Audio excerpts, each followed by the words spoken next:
Hello dear student, good afternoon सभी को, very good afternoon. चलिए जल्दी से बताएं, ऑडिबल। तो देखो, आज हम बात करने वाले हैं मशीन के बारे में, और मशीन के अंदर जो है हम बात करेंगे आज किसके बारे में। जो थ्री फेज ट्रांसफार्मर का कुछ टॉपिक बचा हुआ था तो वो करेंगे, कुछ ट्रांसफार्मर के क्वेश्चन की प्रैक्टिस भी करेंगे। चलिए पहले आप इस क्वेश्चन का आंसर बताओ, फिर अपन थ्री फेज ट्रांसफार्मर के बारे में भी आज पढ़ने वाले हैं। तो देखो, आपको यहां पर बोला गया क्वेश्चन के अंदर, ये आपको एक ग्राफ दे रखा है, और ये ग्राफ किस किस में दिया गया है। ये ग्राफ आपको दे रखा है pi divide by F versus frequency में, आपको एक कर्व दे रखा है। और आपसे पूछा गया आपके पास में क्या होगा, 100 हर्ट्ज पर एडी करंट लॉस, 100 हर्ट्ज पर हिस्टैरिसीस लॉस और एडी करंट लॉस क्या होंगे। 100 हर्ट्ज पर हिस्टैरिसीस और एडी करंट लॉस जो है वो क्या क्या होंगे। तो अगर देखो, इस क्वेश्चन को अगर आपको सॉल्व करना है तो सबसे पहले आपको pi divide by F versus F का कर्व पता होना चाहिए। तो यहां पर अगर आपको नहीं पता है, इस टॉपिक का नाम होता है लॉस सेपरेशन मेथड, जो मैंने ऑलरेडी आपको पढ़ाया था क्लास के अंदर, लॉस सेपरेशन मेथड। इसको अपन क्या बोलते हैं, लॉस सेपरेशन मेथड। जिसमें मैंने आपको बोला था कि जो एडी करंट लॉस होता है वो हमारे पास में, कल मैंने आपको इक्वेशन डिराइव करवाई थी, PE divide by PI divide by F is equal to A plus B into F. ये वही कर्व y बराबर सी प्लस एम एक्स के अकॉर्डिंग जो है आप यहां पर लिख सकते हैं। y बराबर एम एक्स प्लस सी के अकॉर्डिंग अगर आप बात करोगे तो यहां पर जो कर्व बनेगा वो हमारे पास में कुछ ऐसा कर्व बनेगा। किस किस में बनेगा, ध्यान रखना। तो ये जो कर्व बनेगा pi divide by F versus F में कर्व बनेगा, जहां पर ये सी मतलब क्या, कांस्टेंट ए है, तो ये तो हो जाएगा ए, और इसका जो स्लोप होगा वो हमारे पास में रहेगा बी, स्लोप रहेगा बी। और ये कर्व आएगा pi divide by F versus frequency का कर्व हमारे पास में प्लॉट होगा। अगर आप यहां पर देखोगे तो इसके अंदर जो स्लोप है वो बी के बराबर है, स्लोप किसके इक्वल है, बी के बराबर है।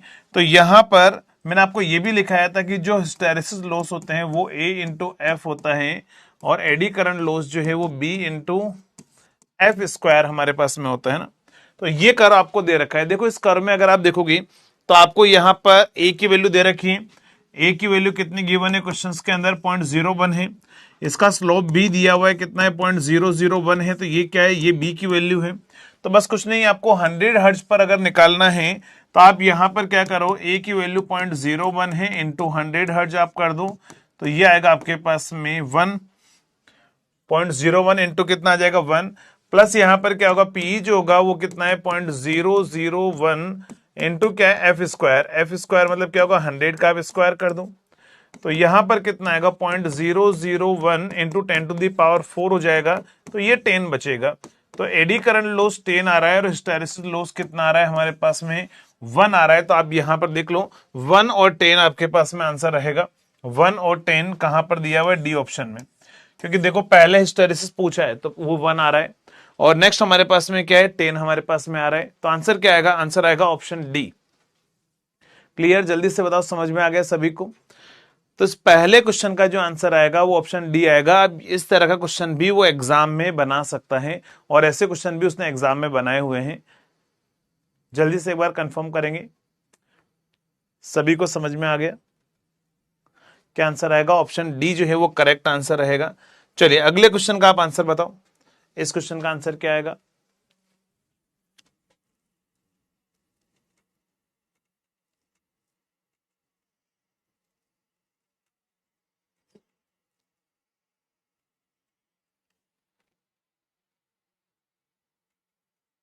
जल्दी से बताओ क्या आंसर आएगा इस क्वेश्चन का, सेकंड।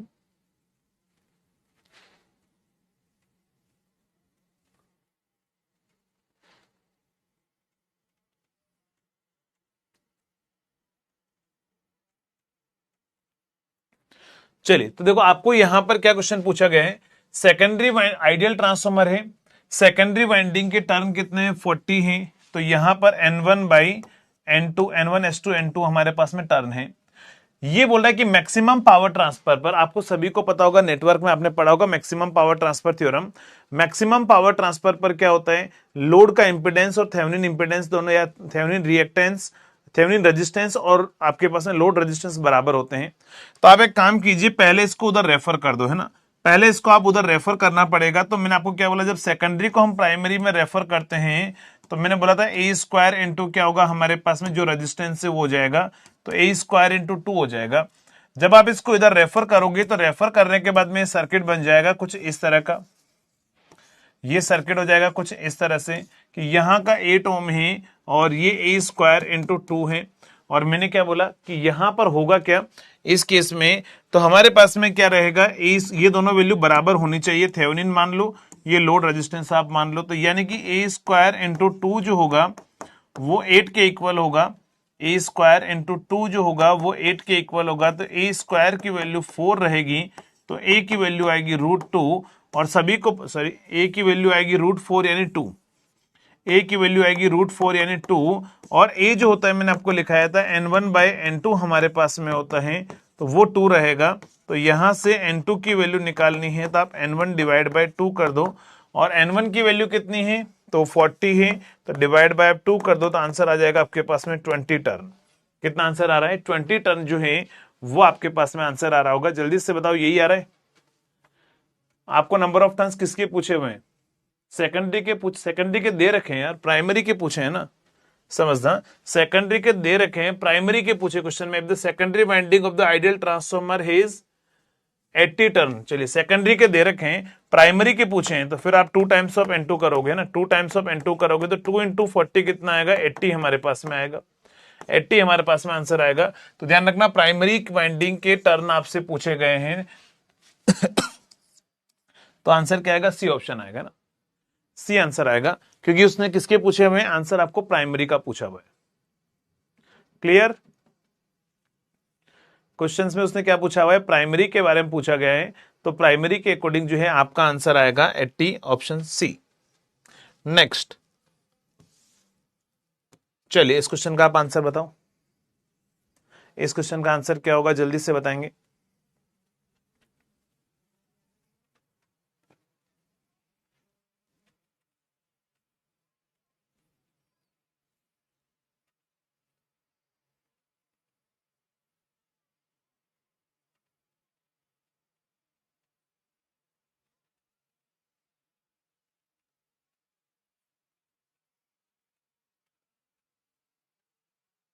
क्या आंसर आ रहा है,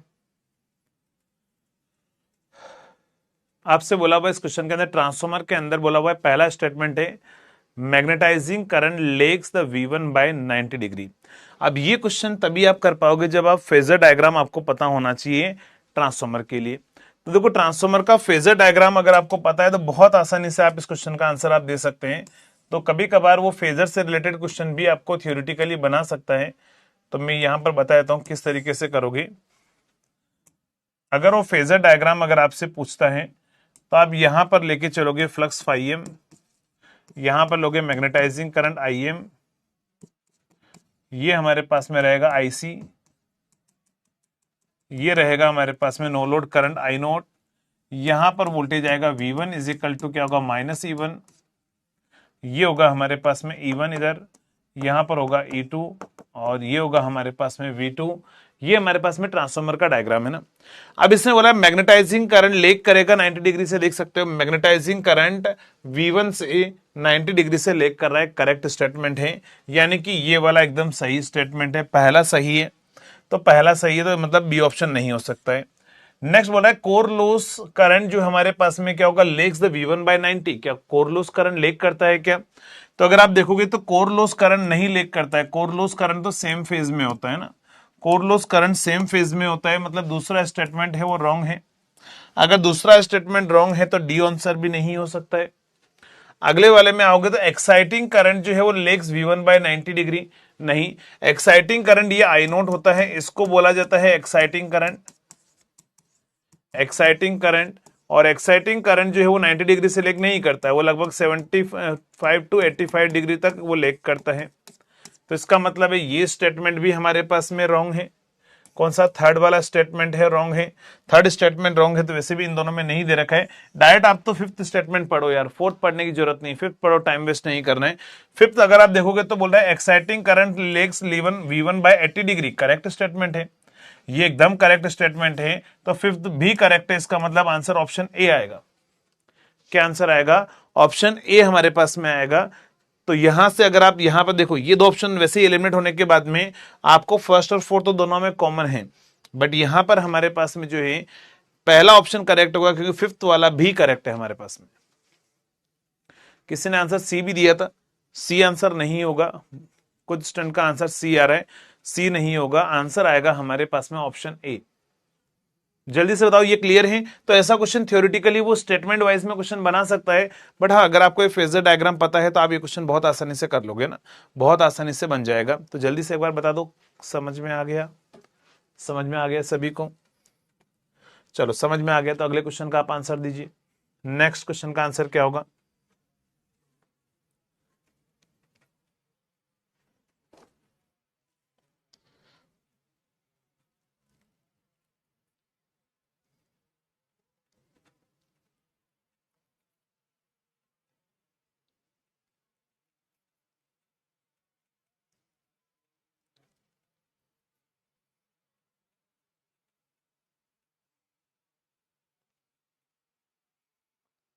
चलो जल्दी से बताओ क्या आंसर आ रहा है?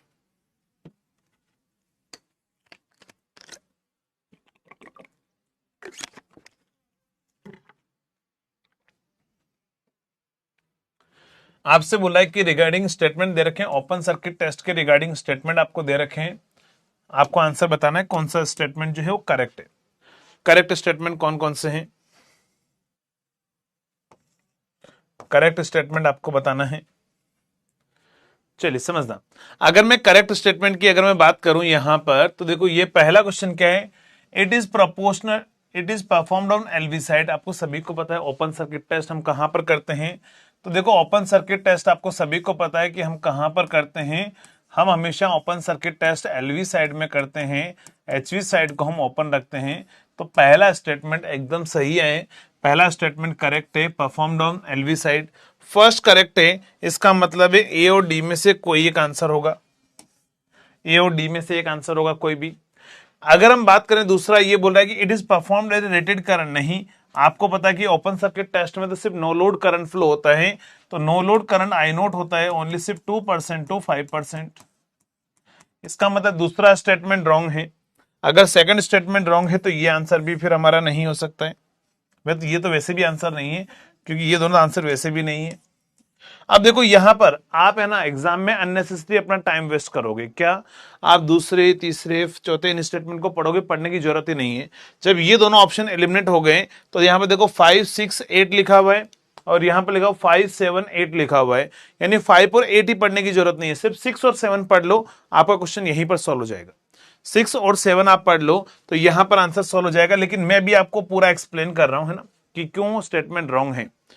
नेक्स्ट अगर हम बात करें यहां पर थर्ड स्टेटमेंट में बोल रहा है it help in the calculation of equivalent leakage impedance, नहीं, आपको पता है कि यहां से हमें क्या मिलता है, यहां से हमें मिलता है शंट ब्रांच पैरामीटर, यहां से लीकेज इंपीडेंस नहीं मिलता है, यहां से मुझे मिलता है shunt branch parameter, shunt branch parameter, यहां से हमें ये चीज मिलती है। इसका मतलब इक्विवेलेंट इंपीडेंस नहीं मिलेगा, ये भी रॉन्ग है, लीकेज इंपीडेंस। नेक्स्ट बोला परफॉर्म हम एलवी एचवी साइड में करते हैं क्या, नहीं करते हैं, एलवी साइड में करते हैं।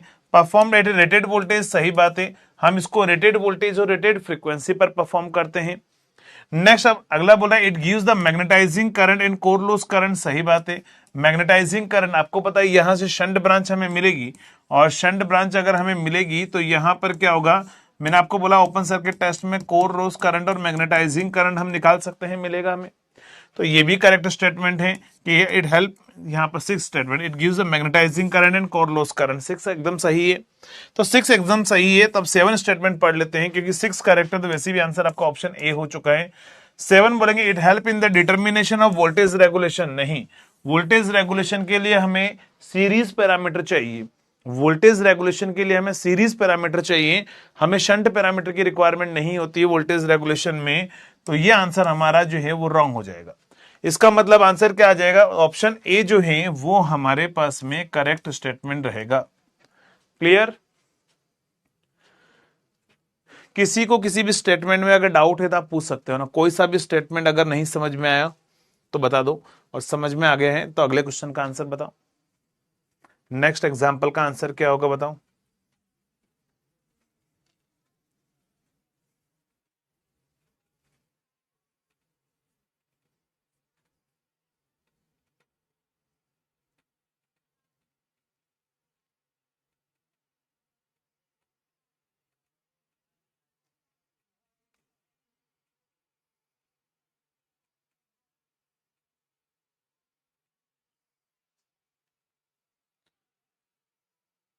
एट्थ स्टेटमेंट, चलिए एट्थ वाला ये बोल रहा है कि it gives the turns ratio, ये बोल रहा है कि यहां से हमें क्या मिलेगा, टर्न्स रेशियो हमें मिलेगा।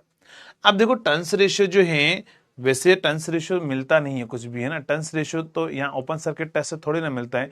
आप ऐसा जरूर कर सकते हो कि ओपन सर्किट टेस्ट में आप इधर का वोल्टेज मेजर कर लो, इधर का वोल्टेज मेजर कर लो और फिर V1/V2 कर दो तो टर्न्स रेशियो निकाल सकते हो, इसे समझ सकते हो, है ना, क्लियर, कि आप यहां से वोल्टेज मेजर कर लो, इधर का वोल्टेज मेजर कर लो और यहां पर क्या करो, इसका टर्न्स रेशियो आप निकाल सकते हो, तो वो भी काम आप कर सकते हो, ऐसे कोई दिक्कत नहीं है ना।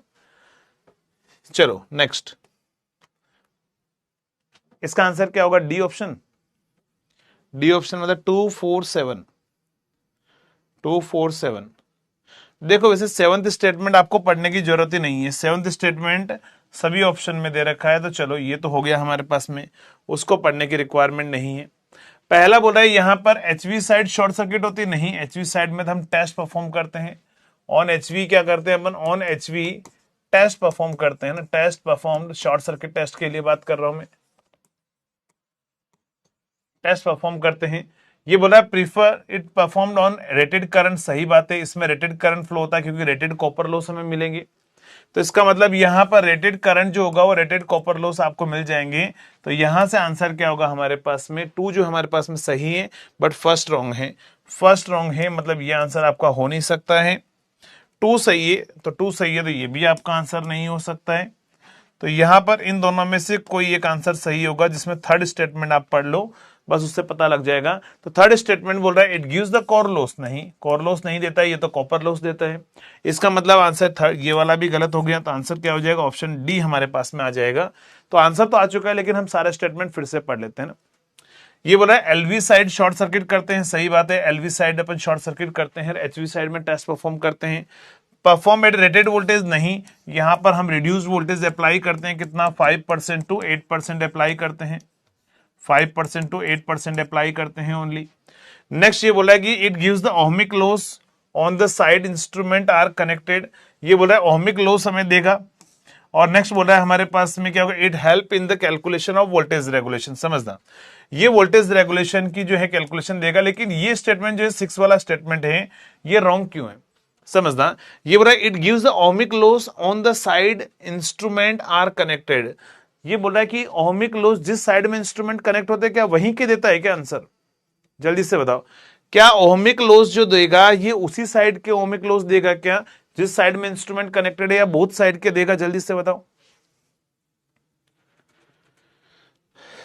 कहां के ओहमिक लॉस मिलते हैं, दो बोथ साइड के ओहमिक लॉस मिलते हैं या फिर जिस साइड में टेस्ट करते हैं उसी साइड के मिलते हैं। तो आपको सभी को पता है कि शॉर्ट सर्किट टेस्ट में दोनों साइड में करंट फ्लो होता है, रेटेड करंट फ्लो होता है, ओवरऑल कॉपर लॉस आपको मिलते हैं, टोटल कॉपर लॉस मिलते हैं, न कि इंस्ट्रूमेंट कनेक्ट होते हैं वहीं के कॉपर लॉस मिलेंगे। देखो यहां पर इक्विवेलेंट सर्किट ऐसा होता है, शॉर्ट सर्किट टेस्ट का, शॉर्ट सर्किट टेस्ट का इक्विवेलेंट सर्किट ऐसा होता है, लोड शॉर्ट हो जाता है, यहां के भी रेजिस्टेंस R1 और R2 दोनों के कॉपर लॉस आपको यहां पर मिलते हैं, तो बोथ साइड का मिलेगा, है ना, तो इसीलिए आपका स्टेटमेंट 6 भी हमने रॉन्ग किया है कि 6 हमारे पास में रॉन्ग है। तो सही कौन कौन से हैं, 247, तो 247 ऑप्शन डी दे रखा है। चलो नेक्स्ट, अगले क्वेश्चन का आप आंसर बताएंगे, जल्दी से बताओ क्या आंसर आएगा।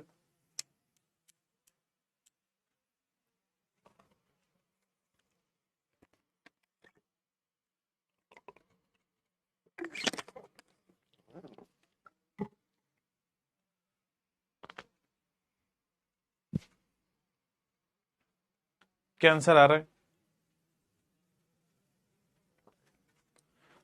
आपसे बोला है कि in an auto transformer the number of turns in the primary इतना है नंबर, और सेकेंडरी वाइंडिंग में इतने नंबर ऑफ टर्न्स है, प्राइमरी करंट इनपुट करंट इतना है, तो current in the output and in the common branch जो है वो करंट कितना होगा।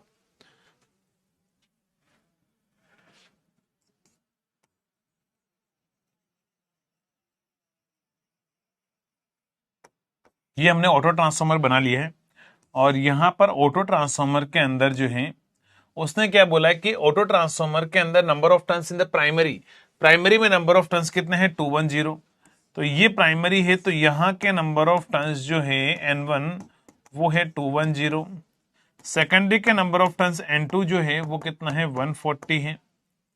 नेक्स्ट यहां पर क्या बोल रहा है, इनपुट करंट मतलब प्राइमरी का करंट जो है वो यहां से है और यहां से सेकेंडरी का करंट आपको चाहिए। तो सभी को पता है कि ट्रांसफॉर्मर में N1 by N2 is equal to I2 by I1 होता है, I2 डिवाइड बाय I1 होता है। तो यहां पर N1 by N2 is equal to I2 by I1 के अकॉर्डिंग पहले तो आप सेकेंडरी का करंट निकाल लो। N1 कितना है 210 divide by 140 into I2 divide bye I1 कितना होगा। तो प्राइमरी का जो करंट है वो 60 एम्पियर है, तो ये हमारे पास में हो जाएगा। यहां से कैंसिल करो 7 से, तो ये 2 और ये आएगा 30।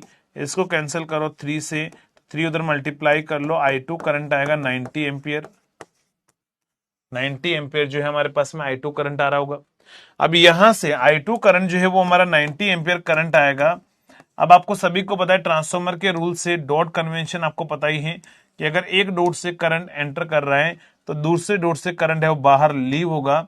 तो यहां से 60 आ रहा है, समझ लो, वैसे भी समझ लो कि यहां से 60 आ रहा है, इधर 90 जाना चाहिए। कब जा सकता है, जब इधर से 30 एम्पियर करंट आएगा, क्योंकि 30 और 60 मिलाकर 90 जाएंगे। तो हमारा आंसर क्या होगा, कॉमन ब्रांच में कितना करंट आएगा 30 एम्पियर। तो आंसर क्या आएगा हमारे पास में, ऑप्शन सी आंसर रहेगा। क्लियर, क्या आंसर आएगा, ऑप्शन सी जो है वो हमारे पास में आंसर रहेगा।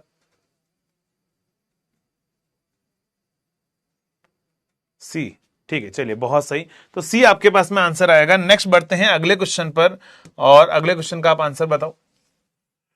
नेक्स्ट क्वेश्चन का आप आंसर बताओ, क्या आंसर आ रहा है।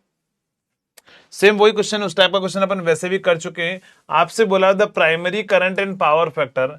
तो प्राइमरी का करंट जो होगा वो हमारे पास में no load current plus I2 divide by A है, बट गलती ये मत करना, ये फेजर सम होता है। सेम ऐसा क्वेश्चन मैं आपको ऑलरेडी करा चुका हूं, तो आप जल्दी से सॉल्व करके बताएंगे मुझे। 2 मिनट मैक्सिमम, आप 1.5 मिनट है आपके पास में, 1.5 मिनट, उतने टाइम ड्यूरेशन में आपको करना है क्वेश्चन।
चलो जल्दी से बताओ क्या आंसर आ रहा है। आपको यहां पर बोला है क्वेश्चंस के अंदर कि यहां पर सबसे पहले तो आप यहां से ए निकाल लो। ए की वैल्यू कितनी है 2200 बाय 220, तो यहां से सॉल्व करोगे तो ए की वैल्यू तो आ गई 10। नेक्स्ट आई नोट करंट आपको निकालना पड़ेगा, उसके लिए आपको कोर लॉस दे रखा है, आयरन लॉस आपको दे रखा है, वो कितना है 361 दे रखा है, और यही होता है VOC into I naught into cos of phi naught. तो यहां से आप कोस फाई नोट की वैल्यू निकालो। आयरन लॉस 361 है, 361 वॉट है। वीओसी कहां पर कर रहे हैं टेस्ट, उसने बोला primary current and power factor बना, बताओ यहां पर। और नो लोड बाय डिफॉल्ट अगर कुछ नहीं बोला है तो by default upon low voltage side करेंगे अपन। ये बोल रहा है हमारे पास में, समझना क्वेश्चन में उसने बोला है कि single phase transformer supplies a load current of 60 ampere 0.8 legs on low voltage side. चलो लो वोल्टेज साइड मतलब इधर करंट जो है वो सप्लाई कर रहा है। अगर वो यहां पर करंट सप्लाई कर रहा है और बोल रहा है the primary current and power factor of the are the flowing, if no load current जो है हमारे पास में कितना है 0.6 एम्पियर है, और नो लोड लॉस जो है वो 361 है, समझना। नो लोड अगर मैं बात करूं, no load power factor one, क्या बोलना चाह रहे हो, वन से ज्यादा, वन से ज्यादा तो आ ही नहीं सकता है ना, वन से ज्यादा कैसे आ सकता है, वन से ज्यादा, देखो समझना इस क्वेश्चन की लैंग्वेज को समझो। ये बोल रहा है कि लो वोल्टेज साइड में तो लोड करंट जा रहा है, समझना, पहले यहां की लैंग्वेज को समझो कि नो लोड साइड में तो क्या हो रहा है, लो वोल्टेज साइड में तो करंट जा रहा है। तो बताओ टेस्ट किधर किया गया होगा इसने, है ना, टेस्ट कहां पर किया होगा उसने, हाई वोल्टेज साइड में किया होगा या लो वोल्टेज साइड में किया होगा। क्वेश्चन की लैंग्वेज के अकॉर्डिंग आप मुझे बताओ, क्योंकि ये बोल रहा है कि लो वोल्टेज साइड में इतना करंट जा रहा है, अब लो वोल्टेज साइड में करंट इतना जा रहा है तो टेस्ट किधर किया होगा उसने, हाई वोल्टेज साइड में किया होगा, क्योंकि लो वोल्टेज साइड में तो लोड कनेक्ट कर रहे हैं, और जिधर टेस्ट करते हैं उधर तो हम सोर्स लगाते हैं, लोड को तो अपन ओपन रखते हैं।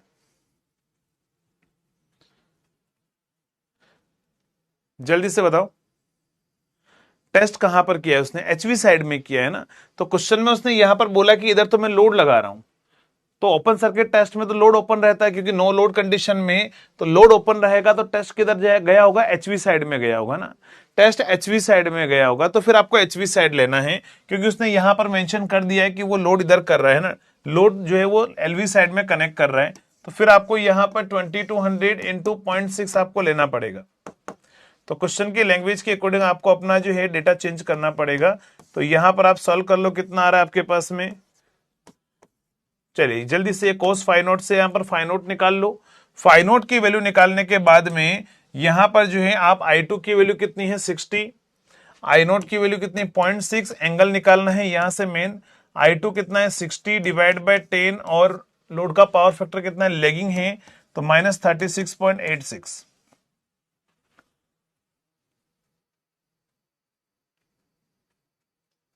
नहीं उससे नहीं निकाल सकते शिवांश, नहीं निकाल सकते उससे, जो आप बोल रहे हो ना कि sir N1/N2 is equal to I2/I1, ये मैंने आपको बताया था, पहले ही बताया था कि ये तभी एप्लीकेबल है जब हमारा आइडियल ट्रांसफॉर्मर हो, प्रैक्टिकल ट्रांसफॉर्मर के केस में वो एप्लीकेबल नहीं है, आप उससे नहीं कर सकते। ये तो तभी पॉसिबल है जब E1/E2 equal to N1/N2 equal to N1/N2 equal to I2/I1 equal to A जो होता है, ये तभी पॉसिबल है जब आइडियल केस हो। अगर आइडियल केस नहीं होता है प्रैक्टिकली तो हम ये नहीं लिखते हैं फिर हम, ठीक है, हम यहीं तक बात करते हैं ओनली प्रैक्टिकल के केस में। प्रैक्टिकल केस में ये करंट का रिलेशन जो है ये ऊपर लिखा रखा है मैंने, ये डेरिवेशन कराए हुए हैं यार मैंने सारे आपको।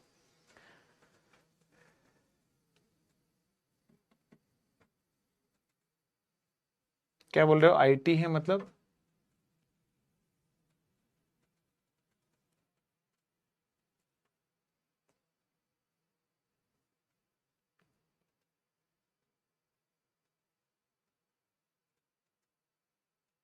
I1 तो हमें निकालना है ना, I1 तो हम निकाल रहे हैं ना, तो I2 है हमारे पास में।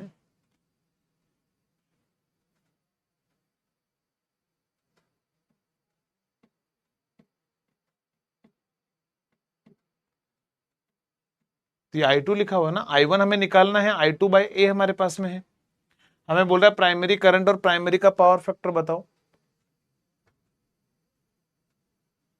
ठीक है। तो यहां पर जो आप वैल्यू पुट करो तो यहां से आप, ये वैल्यू कितनी आ रही है, एंगल जल्दी से बताओ, ये वाला एंगल कितना आ रहा था, ये एंगल कितना आ रहा है, ये एंगल कितना आ रहा है, जल्दी से बताओ कितना एंगल आ रहा है, कितना एंगल आ रहा है, अगर आपने ये एंगल निकाला है तो जल्दी से बताएंगे उसकी वैल्यू कितनी आई है।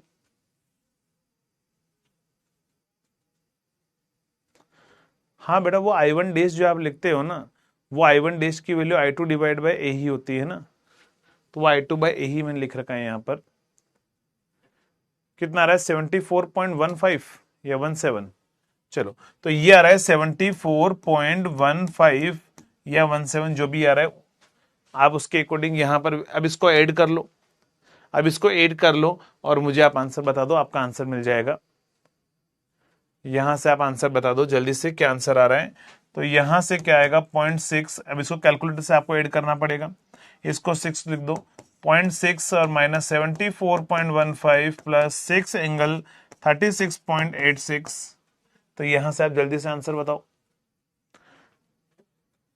कैलकुलेटर से आपने कैलकुलेशन की होगी। अगर मान लो आप ये बोलोगे कि सर मान लो वहां पर ऐसा कैलकुलेटर अलाउड नहीं करते हैं जहां से कॉम्प्लेक्स कैलकुलेशन डायरेक्टली हो पाए, तो बताओ क्या करेंगे। तो भी हमारे प्रोसेस है हमारे पास है ना, R cos theta plus R sine theta से आप लिख सकते हो ना, इसको R cos 74 plus J sine 74, इसको R cos theta plus J sine theta, real real part को ऐड कर लो, इमेजिनरी पार्ट को ऐड कर लो, वैसे भी आप कर सकते हो ना। फ्रेंड्स बोल रहे सर नोट्स कैसे बनाए। बेटा अभी तो उतना टाइम है ही नहीं नोट्स बनाने जितना, यार बस प्रैक्टिस करो, जितनी ज्यादा से ज्यादा क्वेश्चन प्रैक्टिस कर सकते हो प्रैक्टिस करो, है ना। नोट्स बनाने जितना टाइम कहाँ है, आपको पता है कि एग्जाम जो है वो 4 तारीख को एग्जाम है। आप टोटल कितने दिन बचे हुए हैं, आई थिंक अब 1 महीना और 6 दिन आपके पास में है, लगभग 1 मंथ और 6 डेज। तो आप नोट्स बनाने जितना टाइम है ही नहीं, जितने ज्यादा से ज्यादा क्वेश्चन प्रैक्टिस कर सकते हो उतने क्वेश्चन प्रैक्टिस करो, कॉन्सेप्ट लिखो, जो थ्योरी है उसको तो आप रिवाइज करते रहो शॉर्ट नोट्स के थ्रू, फॉर्मूले का शॉर्ट नोट्स बना लो, जो जो फॉर्मूले अपने पास काम आ रहे हैं या आपको लगता है कि मैं भूल सकता हूँ, उन फॉर्मूला के शॉर्ट नोट्स बना लो और उसको रिवीजन कर लो, है ना, उतना इनफ रहेगा। वैसे फॉर्मूला रिवीजन की क्लास मैंने एक ली थी जिसमें मैंने सारे फॉर्मूले का लगभग जितने भी फॉर्मूले थे मशीन के पावर सिस्टम के, मैंने उसके शॉर्ट नोट्स भी आपको बनवाई दी है ना, मैंने आपको शॉर्ट नोट्स जो है वो भी मैंने आपको बनवाई दी है। हाँ 36 डेज आपके पास में है, तो उसमें से 2-4 दिन तो दीपावली में निकल जाएंगे, तो 30 दिन ही मान के चलो मैक्सिमम, है ना। एंगल माइनस क्यों लिखा, चलिए बहुत सही आंसर है कि सर एंगल माइनस क्यों लिख रहे हैं, क्योंकि आपको पता है कि जो करंट है वो लेग करता है लीड करता है, करंट यहां पर लेग करेगा लीड करेगा, तो आपको सभी को पता है कि लेगिंग लोड है, लेगिंग लोड में करंट लेग करेगा, करंट लेग करेगा तो वोल्टेज का एंगल 0 मानेंगे, तो करंट का एंगल माइनस मानना पड़ेगा। यहां पर हमने माइनस क्यों लिखा है, क्योंकि जो आपका नो लोड करंट है या जो भी लोड का करंट है I2 दोनों ही लेग करता है, तो लेगिंग के लिए हम यहाँ पर एंगल हमेशा माइनस लिखेंगे। तो ये माइनस क्यों लिखा है, क्यों, क्योंकि यहां पर लेग करेगा करंट, है ना, लेग के लिए, यहां पर भी क्या है लेग के लिए, तो लेगिंग की वजह से माइनस लिखा है। अगर मान लो यहां पर लीडिंग होता ना तो फिर मुझे यहां प्लस लिखना पड़ता, लेकिन यहां तो माइनस ही लिखता मैं, क्यों, क्योंकि नो लोड करंट तो हमेशा लेग ही करता है। चलो जल्दी से बताओ यार आंसर क्या आ रहा है, क्या आंसर आ रहा है, इसके अकॉर्डिंग जल्दी से रिप्लाई करेंगे, है ना, क्या आंसर आ रहा है बताओ।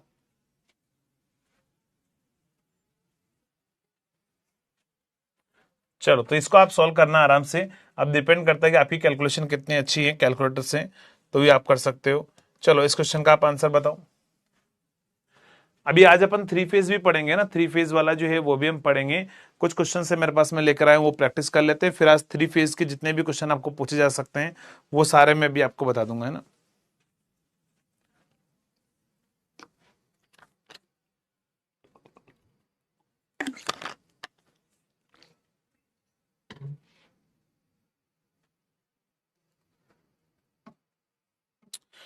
प्री की कट ऑफ डेट ये मान के चलो आपके एग्जाम की डेट के 20 दिन पहले, अब आपके एग्जाम की डेट जो है वो 4 तारीख है, तो अच्छा 24 नवंबर पीजीसीएल की एग्जाम डेट आ गई क्या।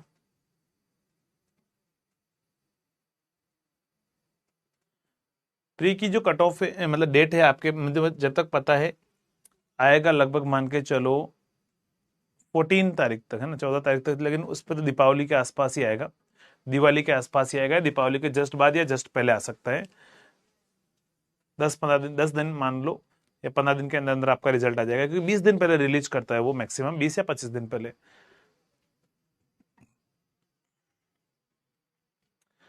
पीजीसीएल की डेट आ गई क्या, किसी ने लिखा था अभी 24 नवंबर।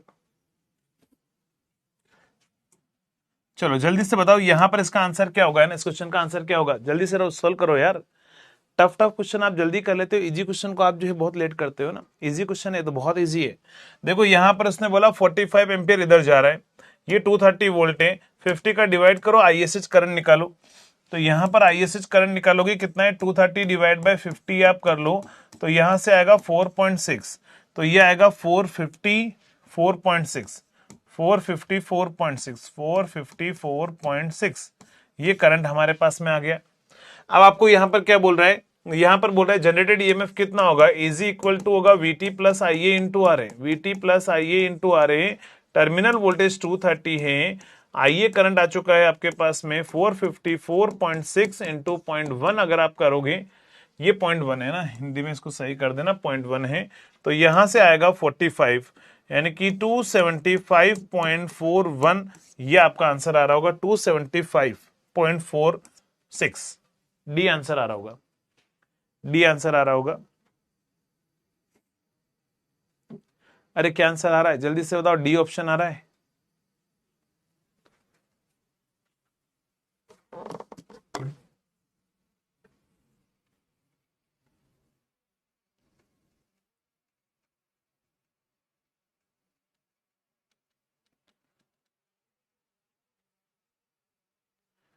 क्या आंसर आ रहा है?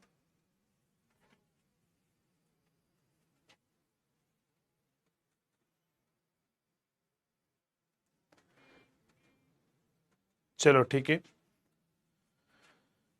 नेक्स्ट, चलो आगे आगे बढ़ते हैं अगले क्वेश्चन पर, और जल्दी सॉल्व करके बताओ क्या आंसर आ रहा है।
हाँ आराम से हो जाएगा बेटा, बार्क वार के अंदर आराम से हो जाएगा, इतने क्वेश्चंस आप कर लोगे, और थ्योरी आपको अगर आपने पढ़ा है, अगर आपको आता है तो आराम से हो जाएगा।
चलो जल्दी से बताओ क्या आंसर आ रहा है, 4504.16, सी ऑप्शन।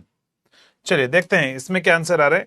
अगर हम बात करें यहां पर, तो देखो यहां पर हमारे पास में क्या होगा, यहां पर वोल्टेज आपको दे रखा है, ये करंट भी आपको दे रखा है, ये भी दे रखा है, फिर तो कोई दिक्कत है नहीं, इसमें तो 52 एम्पियर करंट आएगा। और आपसे क्या पूछा हुआ है, जनरेटेड ईएमएफ पूछा हुआ है, तो जनरेटेड ईएमएफ यहां से निकाल लो, ईजी। तो ईजी की वैल्यू आएगी हमारे पास में VT plus IA into R A, IA into R A plus R A C plus brush drop दे रखा है क्या, नहीं दे रखा है ब्रश ड्रॉप, चलिए नहीं दे रखा तो नहीं लेंगे। चलो तो यहां से वीटी कितना है 500 है, प्लस कितना है 52 है, into R A plus R A C, दोनों को आप ऐड कर लो तो 0.08 आ जाएगा आपके पास में। तो यहां पर लिख दो 500 प्लस यहां से आएगा 6, और यहां से कितना आएगा आपके पास में 41, तो ये आएगा 4.16, तो 504.16 आपका आंसर आ रहा होगा, करेक्ट आंसर है 504.16, एकदम करेक्ट आंसर है ना। चलिए हाँ एकदम सही आंसर है। नेक्स्ट बढ़ते हैं अगले क्वेश्चन पर, और जल्दी से बताओ क्या आंसर आएगा। अब यहां पर शॉर्ट शंट डीसी जनरेटर का डायग्राम आपको खुद को बनाना है, बनाओ और सॉल्व करो, बनाओ और सॉल्व करो जल्दी से।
ब्रश ड्रॉप ईएमएफ में से माइनस होते हैं या प्लस, दोनों में अलग अलग है ना, ध्यान रखना। अगर यहां पर इसमें बात करूं जनरेटर में, तो इसमें प्लस होगा, 2 times of VV brush drop यहां पर ऐड होगा, ठीक है, ब्रश ड्रॉप ऐड होगा। अगर हम वही बेक ईएमएफ की बात करें तो वहां पर माइनस होगा, दोनों में अलग अलग होता है। चलो अभी मैं आपको इसके डायग्राम बता दूंगा, है ना, डायग्राम से आपको अच्छे समझ में आएगा, रटना नहीं पड़ेगा, डायग्राम से बता देता हूं। एक बार ये क्वेश्चन कर लो, फिर मैं आपको इन सभी के डायग्राम और इनकी इक्वेशन लिखाई देता हूं, कहीं कंफ्यूज होकर आप इजी क्वेश्चन को गलत कर दो, तो वही मैं चाहता हूं गलत ना हो क्वेश्चन। तो अभी मैं आपको इनके सभी के डायग्राम भी बना देता हूं, ताकि आपका क्वेश्चन है वो सही होने के चांसेस ज्यादा रहेंगे। चलो जल्दी से बताओ यहां पर इसका आंसर क्या आ रहा है, इस क्वेश्चन का आंसर क्या आ रहा है ये बताओ। यहां ध्यान रखना, बस ब्रश ड्रॉप आपको दे रखा है 1 वोल्ट, है ना, 1 वोल्ट ब्रश ड्रॉप आपको दे रखा है, तो वो भी इंक्लूड करना है इसमें।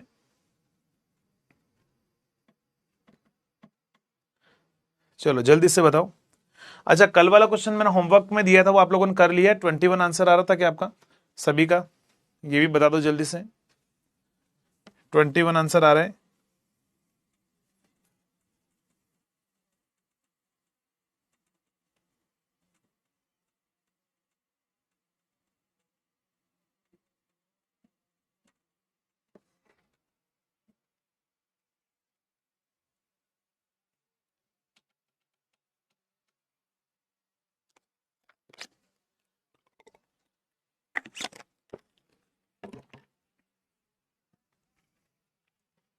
चलिए यहां पर अगर हम बात करें शॉर्ट शंट जनरेटर है, तो देखो शॉर्ट शंट जनरेटर का अगर मैं डायग्राम की बात करूं, तो यहां पर जो है जनरेटर का जो डायग्राम होगा, ये हमारे पास में शॉर्ट शंट जनरेटर का डायग्राम रहेगा। अगर हम इसमें बात करें यहां पर शॉर्ट शंट जनरेटर के अंदर, तो यहां का वोल्टेज उसने कितना दिया हुआ है, उसने आपको बोला है कि यहां पर 220 वोल्ट जो है हमें दे रखा है, 30 एम्पियर करंट उसको सप्लाई हो रहा है, ये भी बोला हुआ है। और उसने क्वेश्चन में यहां पर ये बोला हुआ है कि शंट रेजिस्टेंस है वो 200 ओम है, आर्मेचर रेजिस्टेंस है वो कितना है 0.5 है, आरएसी जो है वो 0.3 है, और आपसे पूछा हुआ है जनरेटेड ईएमएफ कितना होगा। तो अब समझना, ये 200 और यहां का ड्रॉप ऐड कर लो, वो यहां का वोल्टेज होगा, यहां का वोल्टेज क्या होगा, तो ये 200 प्लस यहां का ड्रॉप, तो यहां पर अगर आप देखोगे तो यहां का ड्रॉप कितना होगा 9 वोल्ट, तो ये हो जाएगा हमारे पास में 229। क्या बोला मैंने, यहां पर ध्यान रखना, एक तो आईएसएच का डायरेक्टली फॉर्मूला भी मैं आपको लिखा रहा हूं, लेकिन कैसे आता है भी मैं आपको एक्सप्लेन भी कर देता हूं। यहां पर मैंने आपको बोला था आईएसएच का फॉर्मूला डायरेक्टली याद रखो, VT plus IL into RAC divide by क्या होगा आरएसएच, ये फॉर्मूला होता है ना। तो यहां पर क्या आएगा, ये 220 है, यहां का ड्रॉप है, मिलाकर यहां पर वोल्टेज आएगा, तो यहां का वोल्टेज डिवाइड बाय आरएसएच करोगे तो आईएसएच करंट आ जाएगा। तो यहां पर आप वीटी तो है 220 प्लस लाइन करंट है 30 और ये है 0.3, तो 30 इंटू 0.39 हो जाएगा, और डिवाइड बाय 200 कर दो, तो ये आएगा 229 डिवाइड बाय 200 अगर आप करते हो तो ये आएगा 1145, तो यानी कि 11, यहां से कितना आएगा 1145, यानी कितना आ जाएगा हमारे पास में 114.5। चलो ये वैल्यू आ रही है हमारे पास में। तो आईएसएच करंट जो है वो कितना आ रहा है, आईएसएच करंट आ रहा है हमारे पास में 1.145। तो यहां से आर्मेचर करंट आप लिख दो, आर्मेचर करंट 31.145 टोटल करंट हो जाएगा। अब इजी आपको लिखना है, तो जनरेटेड ईएमएफ होगा VT plus IA into R A plus IL into R A C plus 2 times of VB, क्योंकि पर ब्रश ड्रॉप आपको दे रखा है 1 वोल्ट, है ना, पर ब्रश ड्रॉप 1 वोल्ट दे रखा है, तो यहां पर है ये वैल्यू रखो 220 प्लस आईए इंटू आर ए, तो 31.145 इंटू आर ए कितना है 0.5, प्लस लाइन करंट कितना है 30 इंटू 0.3 प्लस 2 इंटू पर ब्रश ड्रॉप 1 है। अब इसको ऐड करके जल्दी से बताओ क्या आंसर आ रहा है, इसको ऐड करके जल्दी से बताओ 246.57 आ रहा है, इसको सॉल्व करो जल्दी से, 246 आ रहा है या 240 आ रहा है, कितना आंसर आ रहा है ये आपके सामने है। यहां से आएगा 9 11 231, तो ये हो चुका है 231, और यहां से कितना आएगा 15, 246 आ रहा है ना, 246 आ रहा है, ऑप्शन में नहीं है, 246 आ रहा है, तो यहां पर 6 कर दो इसको ना, 246 आ रहा है आपके पास में, कितना आ रहा है बी ऑप्शन आ रहा है। एक बार जल्दी से बता दो कितना आ रहा है कैलकुलेशन में। 9 और 2 11 हो जाएगा, 231 तो यही हो चुका है। 31 डिवाइड बाय 2 करोगे तो 46 आ रहा होगा यार, 32 नहीं आ रहा होगा, 46 ही आ रहा होगा। आकाश एक बार चेक करो। 32.5 नहीं आ रहा है मेरे अकॉर्डिंग, आंसर 246 ही आ रहा होगा। 1 वोल्ट पर ब्रश ड्रॉप है, 30 एम्पियर है, 200 है, और यहां पर पॉइंट आर ए 0.5 है ना, 0.05 नहीं है। आर ए कितना है, 0.5 हमारे पास में है। 220 क्यों लिया, दिया कितना है, दिया 220 वोल्ट ही तो दिया है क्वेश्चन में उसने। 220 क्यों लिया, 220 दिया है ना उन्होंने मुझे।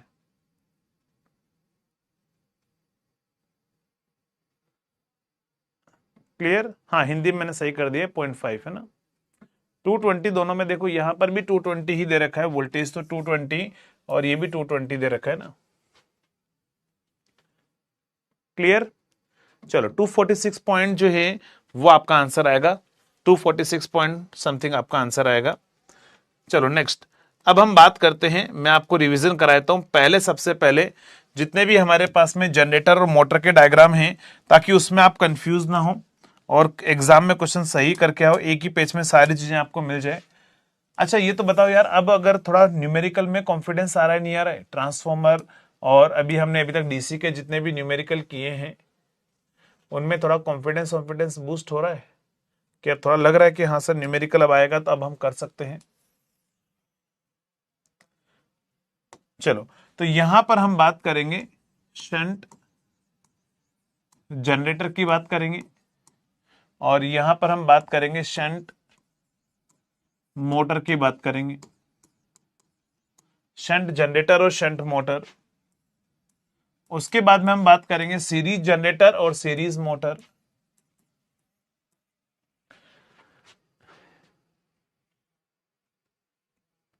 आ रहा है, चलिए ठीक है, बहुत सही। अभी तो अपन बहुत सारे क्वेश्चन प्रैक्टिस करेंगे, अभी तो इसमें और भी कराऊंगा मैं आपको एफिशिएंसी के। अभी डीसी में भी खत्म नहीं हो गया ना, ऐसा मत सोचो डीसी खत्म हो गया, अभी कल डीसी के न्यूमेरिकल करेंगे, कल एफिशिएंसी वाले। और इसके अलावा भी हम कंपनसेटिंग वाइंडिंग में कितने कंडक्टर चाहिए, वो कुछ ब्रश डैमेज की प्रॉब्लम भी मैं आपको कराऊंगा, क्योंकि उसके भी आने के चांसेस है, वो गेट में रिपीट होती है। और वैसे तो ऑलरेडी मैं क्लास में करा चुका हूँ, लेकिन बहुत सारे स्टूडेंट है वो क्लास के नहीं है, तो उसके लिए ब्रश डैमेज वाली प्रॉब्लम की, अगर एक ब्रश डैमेज होता है, दो पास पास वाले ब्रश डैमेज हो, अपोजिट ब्रश डैमेज हो, वो प्रॉब्लम भी आपको कराऊंगा, है ना।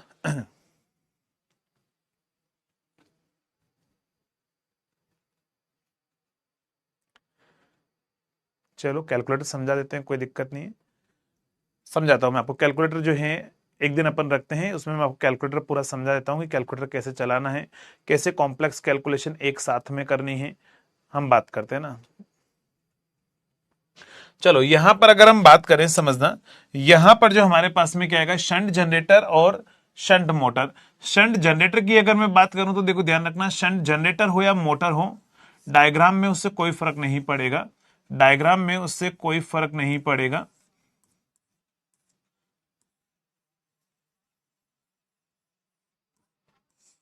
ये हमारे पास में क्या है, ये हमारे पास में डायग्राम है। अब चाहे इसको आप मोटर का डायग्राम समझो या जनरेटर का डायग्राम समझो, डायग्राम में कोई फर्क नहीं होगा, डायग्राम सेम होगा। बस यहां पर जनरेटर हुआ तो वो आर्मेचर करंट सप्लाई करेगा, और वो यहां पर सप्लाई करेगा तो टर्मिनल वोल्टेज VT होगा, और यहां पर क्या होगा, हमारे पास में ISH होगा। यहां पर जनरेटेड EMF क्या होगा, EG होगा। नेक्स्ट, यहां पर क्या होगा, अगर मोटर होगी तो यहां से हम सप्लाई जब देंगे तो वो पावर एब्जॉर्ब करेगी, और आर्मेचर करंट जो है वो अंदर जाएगा, और यहां पर क्या होगा, बैक EMF होगा। ये हमारे पास में रेजिस्टेंस RSH होगा, और यहां से करंट ISH होगा, यहां से भी रेजिस्टेंस RSH होगा। तो देखो सबसे पहली बात, सबसे पहले की बात अगर मैं बात करूं,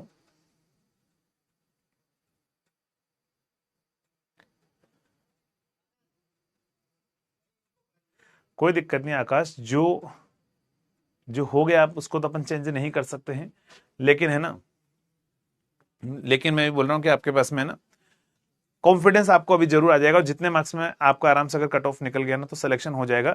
अब जो हो गया उसको आप बदल तो सकते नहीं हो, बट जो है अभी फिलहाल के लिए यहां पर फोकस करो, और कुछ नहीं है ना, यहीं पर फोकस करना है हमें। अच्छा 0.05 होता तो देन 232 आता, ठीक है। चलिए समझना, यहां पर जो है, यहां पर अगर मैं बात करूं, देखो मोटर या जनरेटर कुछ भी हो, आईएसएच करंट का फॉर्मूला दोनों में सेम रहेगा, ज्यादा सोचना ही नहीं है। वीटी डिवाइड बाय आरएसएच कर देना, इधर भी क्या होगा, वी बाय आरएसएच कर देना। तो आईएसएच करंट तो मोटर हो या जनरेटर हो, आप आराम से सेम तरीके से निकालोगे। अब आप मुझे बताओ करंट हमेशा कहां से कहां पर फ्लो होता है, जल्दी से बताओ। करंट हमेशा जो है कहां से कहां पर जाता है, हाई पोटेंशियल से लो या लो से हाई, बस इतने से तो काम चल जाएगा ना। आपको यहां पर सोचने की जरूरत नहीं होगी कि कहां मैं माइनस करूं कहां प्लस करूं, बस आप मुझे बताओ करंट ऑलवेज कहां से कहां फ्लो होता है, करंट कहां से कहां पर जाता है, हाई से लो या लो से हाई, जल्दी से बताओ। हाई से लो या फिर लो से हाई, करंट कहां पर फ्लो होता है, एक बार जल्दी से बता दो। हाई से लो पर जाता है, तो देखो करंट यहां से उधर जा रहा है, मतलब ये वोल्टेज हाई पर होगा, तो बस काम हो गया हमारा कि ये, अच्छा सर ये हाई पर होगा, मतलब ईजी हाई पर होगा, तो ईजी जो है वो सभी वोल्टेज का समेशन होगा, क्योंकि वो तो ज्यादा होगा ना। तो ईजी हाई पर होगा, तो ईजी जो होगा वो वीटी प्लस यहां पर जो आर्मेचर रेजिस्टेंस का ड्रॉप, आर्मेचर रेजिस्टेंस का ड्रॉप प्लस वोल्टेज जो ब्रश वोल्टेज होगा उसका ड्रॉप, वो सभी क्या होंगे हमारे पास में समेशन में आएंगे। क्यों? क्योंकि ईजी हाई होगा तो सभी का समेशन के बराबर होगा। तो हमेशा हाई वोल्टेज से लो वोल्टेज पर करंट जाएगा, तो मतलब ये हाई है, और जो जितने भी बाकी वोल्टेज है सबको ऐड कर लो, सबको ऐड करोगे तभी तो जाके ईजी हाई हो पाएगा। यहां पर आप मुझे बताओ कौन हाई होगा, करंट यहां से उधर जा रहा है, तो यहां से उधर जा रहा है तो V हाई पर होगा, तो V का हाई पर होगा, तो V को सभी वोल्टेज के बराबर लिख दो आप। यहां पर क्या होगा, IA into R A plus 2 times of VB, बस हो गया हमारे पास में ना।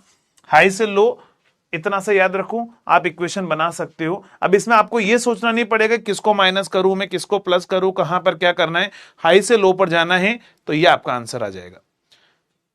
जल्दी से बताओ, अब इक्वेशन बनाने के लिए सोचोगे तो नहीं ना कि सर ईजी में से माइनस आईए आर ए करना है, या ब्रश माइनस करना है या प्लस करना है, या वीटी जो है वो प्लस करना है माइनस करना है, अब तो सोचोगे नहीं कहीं पर भी। मैंने क्या बोला, हाई से लो पर जाएगा तो हाई वोल्टेज ये होगा, तो बाकी सबको सम कर दो। यहां पर हाई से लो पर जाएगा तो इसके बराबर बाकी सभी का समेशन कर दो।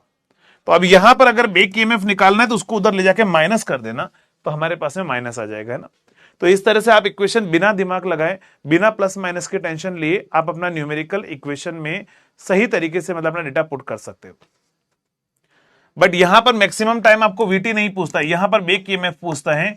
तो फिर आपको इक्वेशन अगर आपने बना ली तो V minus I A into R A और माइनस 2 टाइम्स ऑफ VB कर देना, तो ये इक्वेशन आपकी बन जाएगी वहां पर। नेक्स्ट अगर हम बात करें यही चीज, अगर हम बात करें शॉर्ट शंट या लॉन्ग शंट के अंदर, तो देखो शॉर्ट शंट या लॉन्ग शंट में अगर मैं बात करूं तो यहां पर क्या आएगा, अगर मैं बात कर रहा हूं लॉन्ग शंट मोटर, और यहां पर मैं बात करूंगा लॉन्ग शंट जनरेटर, हमने इधर पहले जनरेटर लिखा था, तो लॉन्ग शंट यहां पर जनरेटर कर दूं और यहां पर लॉन्ग शंट मोटर कर दूं। अगर वो लॉन्ग शंट जनरेटर या मोटर के केस में अगर कुछ भी अगर आपसे पूछता है एग्जामिनर, तो यहां पर क्या करोगे, डायग्राम में कोई चेंज नहीं है। मैंने क्या बोला, डायग्राम में कोई चेंज नहीं है। डायग्राम जो आपके पास में, जो आप डायग्राम बनाओगे लॉन्ग शंट का, लॉन्ग शंट का जो डायग्राम आप बनाओगे, तो वो डायग्राम हमारे पास में ऐसा होगा।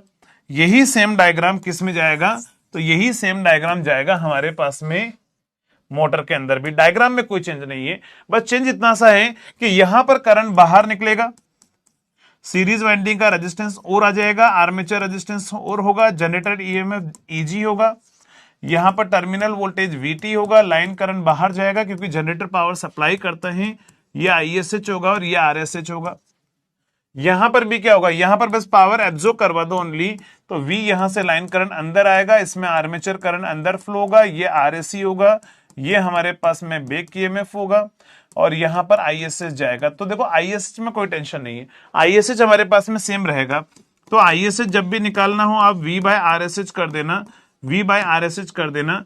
लाइन यहां से IA is equal to IL plus ISH कर देना, IL is equal IA equal to IL plus ISH कर देना। यहां पर क्या करोगे, यहां पर करंट अंदर आ रहा है तो IL is equal to IA plus ISH होगा, क्योंकि यहां पर KCL लगाओगे दोनों के समेशन के बराबर होगा। और यहां पर ISH करंट जो है वो V बाय RSH होगा, V बाय RSH होगा। अब मैंने क्या बोला कि हाई से लो, तो ये हाई पर होगा, कौन हाई पर होगा, EG हाई पर होगा। तो बाकी सबको VT के समेशन में लिख दो, VT प्लस एक तो होगा IA इंटू RA का समेशन, फिर एक IA इंटू RA का RAC का ड्रॉप, प्लस 2 बार ब्रश का ड्रॉप आएगा, 2 ब्रश है, तो ये हमारे पास में आंसर आ जाएगा।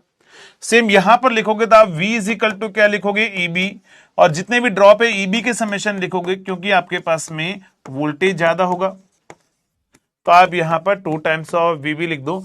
तो ये इक्वेशन आप बिना ज्यादा दिमाग लगाए, कहीं प्लस माइनस की गलती नहीं करते हुए, आप ये वाली इक्वेशन भी आप लिख सकते हो, अगर आपको न्यूमेरिकल एग्जामिनर यहां से पूछेगा तो।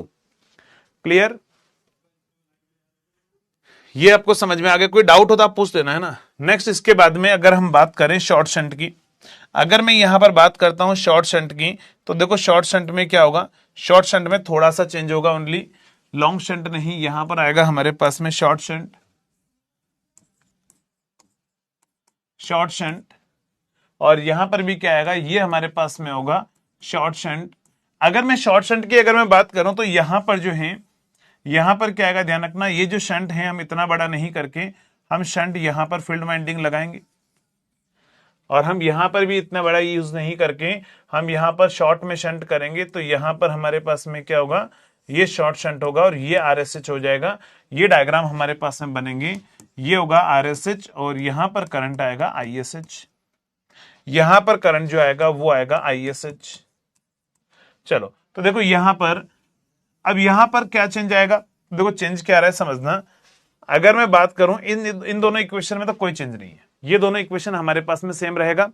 अब इसमें क्या करना है, इसमें आपको क्या करना है कि यहां का वोल्टेज चाहिए, तो मैंने क्या बोला, देखो दो तरीके से आप निकाल सकते हो, वैसे आपको एक ही फॉर्मूला काम आएगा। यहां का वोल्टेज चाहिए तो बताओ यहां का वोल्टेज क्या होगा, तो ये वोल्टेज जब पावर वैसे सप्लाई हो रहा है तो ये VT और यहां का ड्रॉप मिलाकर यहां आएगा। यहां का वोल्टेज क्या होगा, यहां का वोल्टेज जो होगा वो यहां का टर्मिनल वोल्टेज और यहां का ड्रॉप, क्योंकि इन दोनों टर्मिनल के बीच का वोल्टेज आएगा, तो ये दोनों वोल्टेज का समेशन यहां पहुंचेगा। यहां का वोल्टेज क्या होगा, टर्मिनल वोल्टेज, और यहां का ड्रॉप लिखोगी तो ISH करंट जो होगा वो क्या होगा, VT प्लस यहां का ड्रॉप कितना है, IL इंटू RAC, जो मैंने अभी यूज किया था, डिवाइड बाय क्या करोगे, RSH। तो डायरेक्टली आपको वहां पर लिखना है। लेकिन देखो मोटर में क्या होगा, यहां पर वोल्टेज कितना आएगा, तो मोटर में पावर वैसे जा रहा है, तो इस VT में से यहां का ड्रॉप माइनस होगा। क्यों? क्योंकि हाई से लो पर जाएगा, तो देखो ये हमारे पास हाई है, यहां लो मिलेगा, तो यहां का ड्रॉप माइनस होगा, तो VT में से आप यहां का ड्रॉप माइनस कर दो, वो यहां जाएगा RSH पर। तो यहां पर ISH करंट जो होगा वो VT minus IL into RAC divide by RSH होगा। तो बस मेन चीज शॉर्ट शंट में सबसे बड़ी दिक्कत होती है ISH करंट निकालने में, ISH करंट निकालने में। तो यहां पर ध्यान रखना प्लस IL इंटू RAC होगा, यहां पर माइनस IL इंटू RAC होगा। क्यों? क्योंकि मोटर में टर्मिनल वोल्टेज सप्लाई का वोल्टेज ज्यादा होता है और उधर सप्लाई का जो लोड का वोल्टेज है वो कम होता है, तो यहां पर हमारे पास में प्लस आएगा। अरे ये मिस्टेक तो नहीं करोगे? अब जल्दी से बताओ कहां प्लस लेना है कहां माइनस लेना है। बाकी जो है EG का फॉर्मूला आप लिख दो, सारे ड्रॉप ऐड कर लो। EG में VT प्लस यहां का ड्रॉप प्लस यहां का ड्रॉप प्लस ब्रश का ड्रॉप, वो तो सेम ही रहेगा। VT प्लस क्या होगा 2IA, मतलब IA into RA plus IL into RAC, और प्लस क्या होगा 2 बार ब्रश का ड्रॉप ऐड कर लो। एक EG में से आप क्या करोगे, यहां पर जो है VT प्लस क्या होगा हमारे पास में IA into RA, sorry VT equal to लिखोगे क्योंकि हाई वोल्टेज V है ना, तो यहां से आएगा EB प्लस क्या होगा IA into RA plus IL into RAC plus 2 times of brush drop. तो ये सारी इक्वेशन हमारे पास में हो चुकी है, जो थोड़ा सा आपको कंफ्यूज कर सकती है। तो ये इक्वेशन ध्यान रखना, इनमें अगर कोई क्वेश्चन पूछे न्यूमेरिकल टाइप में तो आप मिस्टेक मत करना, है ना। चलो अभी DC अपन कल और पढ़ेंगे, लेकिन एक बार आज अपन ट्रांसफॉर्मर वाला पार्ट जो है वो खत्म कर लेते हैं। और ट्रांसफॉर्मर के अंदर जो है हम बात करेंगे किसके बारे में, next 3 phase transformer, 3 phase transformer and parallel operation. पहले हम इन दो चीज को अपन क्लियर करते हैं, 3 phase transformer and parallel operation के बारे में। तो देखो थ्री फेज ट्रांसफॉर्मर के अंदर क्या होता है, हम यहां पर जो कनेक्शन बनाते हैं, एक तो होता है स्टार स्टार कनेक्टेड, एक होता है डेल्टा डेल्टा कनेक्टेड, दूसरा क्या होगा हमारे पास में, या पहला लिख दो डेल्टा स्टार कनेक्टेड, नेक्स्ट होगा star delta connected, delta delta connected, और यहां पर क्या होगा star star connected, star star connected transformer. तो टोटल मिला के हम यहां पर 4 कनेक्शन हम यहां पर बनाएंगे, 4 कनेक्शन हम यहां पर बनाएंगे। और अगर मैं 4 कनेक्शन अगर मान लो मैं यहां पर बना रहा हूं, तो आपको एग्जामिनर थ्योरेटिकल में तो क्या पूछेगा, न्यूमेरिकल में भी अपन जाते हैं, उससे पहले थ्योरेटिकली पूछेगा कि बताओ डेल्टा स्टार कनेक्टेड ट्रांसफॉर्मर को हम कहां यूज करते हैं, जल्दी से बताओ कहां पर यूज किया जाता है। तो क्या आंसर बताओगे, क्योंकि ये क्वेश्चन बहुत फेवरेट है, ये बहुत बार एग्जाम्स में आता है, ए लेवल के एग्जाम में भी बार बार पूछा जाता है कि डेल्टा स्टार कनेक्टेड ट्रांसफॉर्मर को कहां पर यूज करते हैं। क्या आंसर होगा बताओ, कहां पर यूज करते हैं डेल्टा स्टार कनेक्टेड ट्रांसफॉर्मर को, सभी की एप्लीकेशन बता दो जल्दी से।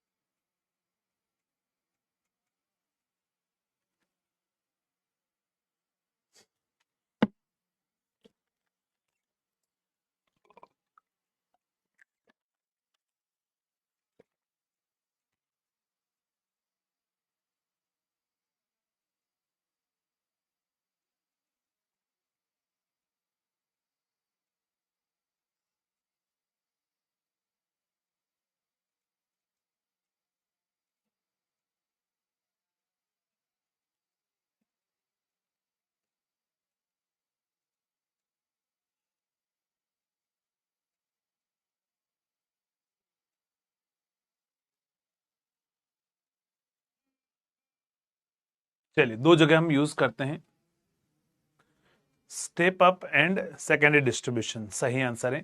इसको हम यूज करते हैं, ध्यान रखना, इसको हम यूज करते हैं कहां पर, दो जगह पर। एक हम यूज करते हैं सेकेंडरी डिस्ट्रीब्यूशन में एज ए स्टेप डाउन, ध्यान रखना, इसको हम यूज करते हैं सेकेंडरी डिस्ट्रीब्यूशन में, दो एप्लीकेशन होती हैं। एक तो इसको यूज किया जाता है कहां पर, secondary distribution step down, secondary distribution में हम इसे यूज करते हैं, सेकेंडरी डिस्ट्रीब्यूशन में हम इसे यूज करते हैं कहां पर, स्टेप डाउन एप्लीकेशन के अंदर, स्टेप डाउन एप्लीकेशन में। और यहां पर जो है दूसरा हमारे पास में क्या होगा, एक तो सेकेंडरी डिस्ट्रीब्यूशन स्टेप डाउन होगा, और एक होगा near to generator, near to generator, near to generator, generator के पास वाला ट्रांसफॉर्मर जो है वो यही होता है, वहां पर ये स्टेप अप का काम करता है ना, स्टेप अप का काम करता है। इसे हम कहां पर यूज करते हैं, ध्यान रखना, इसे हम यूज करते हैं primary transmission, secondary transmission, and हमारे पास में क्या होगा प्राइमरी डिस्ट्रीब्यूशन में। इसे हम कहां पर यूज करेंगे, तो ध्यान रखना, इसे हम यूज करते हैं primary, primary transmission, primary transmission, secondary transmission, and next क्या होगा प्राइमरी डिस्ट्रीब्यूशन में इसे यूज किया जाता है, प्राइमरी डिस्ट्रीब्यूशन में जो है हम इसे यूज करते हैं, प्राइमरी डिस्ट्रीब्यूशन में हम इसे यूज करते हैं। अब चलिए जल्दी से बताओ डेल्टा डेल्टा कनेक्टेड को कहां पर यूज किया जाता है, डेल्टा डेल्टा कनेक्टेड ट्रांसफॉर्मर को हम कहां पर यूज करते हैं, और यहां पर ये क्या काम करता है, ध्यान रखना, ये सभी केस में स्टेप डाउन का काम करता है ना, स्टेप डाउन का काम करता है ये ट्रांसफॉर्मर, स्टेप डाउन का काम करेगा स्टार डेल्टा कनेक्टेड ट्रांसफॉर्मर। चलो जल्दी से बताओ यहां पर अगला क्वेश्चन, डेल्टा डेल्टा को अपन कहां यूज करते हैं, तो इसको हम यूज करते हैं low voltage high power application में। कहां पर इसे हम यूज करते हैं, low voltage, low voltage high power application में यूज किया जाता है, हाई पावर एप्लीकेशन में हम इसे यूज करते हैं। आप बोलेगा सर, आप बोलोगे सर याद कैसे रखेंगे, तो देखो यहां पर याद रखने का तरीका मैं बता देता हूं। डेल्टा का लाइन वोल्टेज फेज वोल्टेज के बराबर होता है ना, तो यहाँ फेज वोल्टेज कम होता है, ये डेल्टा में होता है, बट स्टार में आपको पता है line voltage √3 times of phase होता है, तो स्टार का लाइन वोल्टेज ज्यादा होता है, तो स्टार को अपन हाई वोल्टेज साइड में यूज करेंगे, डेल्टा को हम लो वोल्टेज में। इसीलिए मैंने बोला डेल्टा डेल्टा कनेक्टेड ट्रांसफॉर्मर जो है उसको लो वोल्टेज हाई पावर में यूज करेंगे। बट यहां पर अगर मैं स्टार स्टार कनेक्टेड की बात करूं तो इसे हम यूज करेंगे high voltage high voltage and low power application, high voltage and low power application with tertiary delta winding, with tertiary delta winding, ये कंपलसरी होगी आपके पास में। Tertiary delta winding, tertiary delta winding जो है उसके साथ में हम इसे यूज करेंगे। High voltage low power application correct answer है, बट हमें टर्शरी डेल्टा वाइंडिंग यहां यूज करनी पड़ेगी, तो ये भी पॉइंट याद रखना है ना, टर्शरी डेल्टा वाइंडिंग भी हम यहां पर यूज करते हैं। तो ये तो हो गई एप्लीकेशन की बात, बट मेन चीज यहां पर है, यहां पर आपसे पूछेगा इसके कनेक्शंस के बारे में। अगर मैं कनेक्शन की बात करूं तो यहां पर कुछ कनेक्शन अपन बनाते हैं। एक कनेक्शन होता है हमारे पास में YY6 कनेक्शन, YY6 कनेक्शन, या YY0 connection, YY0 DD0 connection, YY6 connection, DD6 connection, YD1 connection, DY1 connection, YD11 connection, DY11 connection. ये हमारे पास में टोटल मिला के 4 हम यहां पर कनेक्शन बनाते हैं, 4 नहीं मतलब 8 कनेक्शन बनाते हैं। यहां पर ध्यान रखना, अगर आपको YY0 कनेक्शन अगर ऐसा लिख दें, अच्छा बताओ पहले ये चीज देखी है ना आप लोगों ने, जो मान लो अगर मुझसे नहीं पढ़े हैं तो उन्होंने ये चीजें पहले पढ़ रखी है नहीं पढ़ रखी, एक बार ये बताओ जल्दी से, फिर मैं उसी के अकॉर्डिंग आपको चीजें समझाता हूं। आपने पहले पढ़ा हुआ है तो फिर उसके अकॉर्डिंग, और नहीं पढ़ा हुआ है तो मैं बिल्कुल जीरो के अकॉर्डिंग बताता हूं, है ना। फेजर ग्रुप में पढ़ा है सब कुछ आपने। ये टोटल मिला के हम यहां पर 8 कनेक्शन अपन बनाते हैं, YY0, YY6, DD0 and DD6 connection, YD1, DY1, YD11, DY11, है ना। चलो आकाश ने बोला है नहीं पढ़ा है,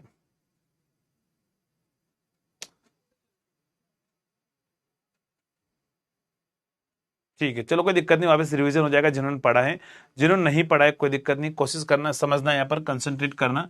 टोटल मिला के मुझे कनेक्शन बनाना है, तो जब भी ध्यान रखना, अगर आपको ऐसा लिख देना DY1 या DY11, तो ये जो डी पहला जो लिखा होता है ना, ये हमेशा HV साइड होती है, मतलब कैपिटल लेटर में लिखा होगा ना।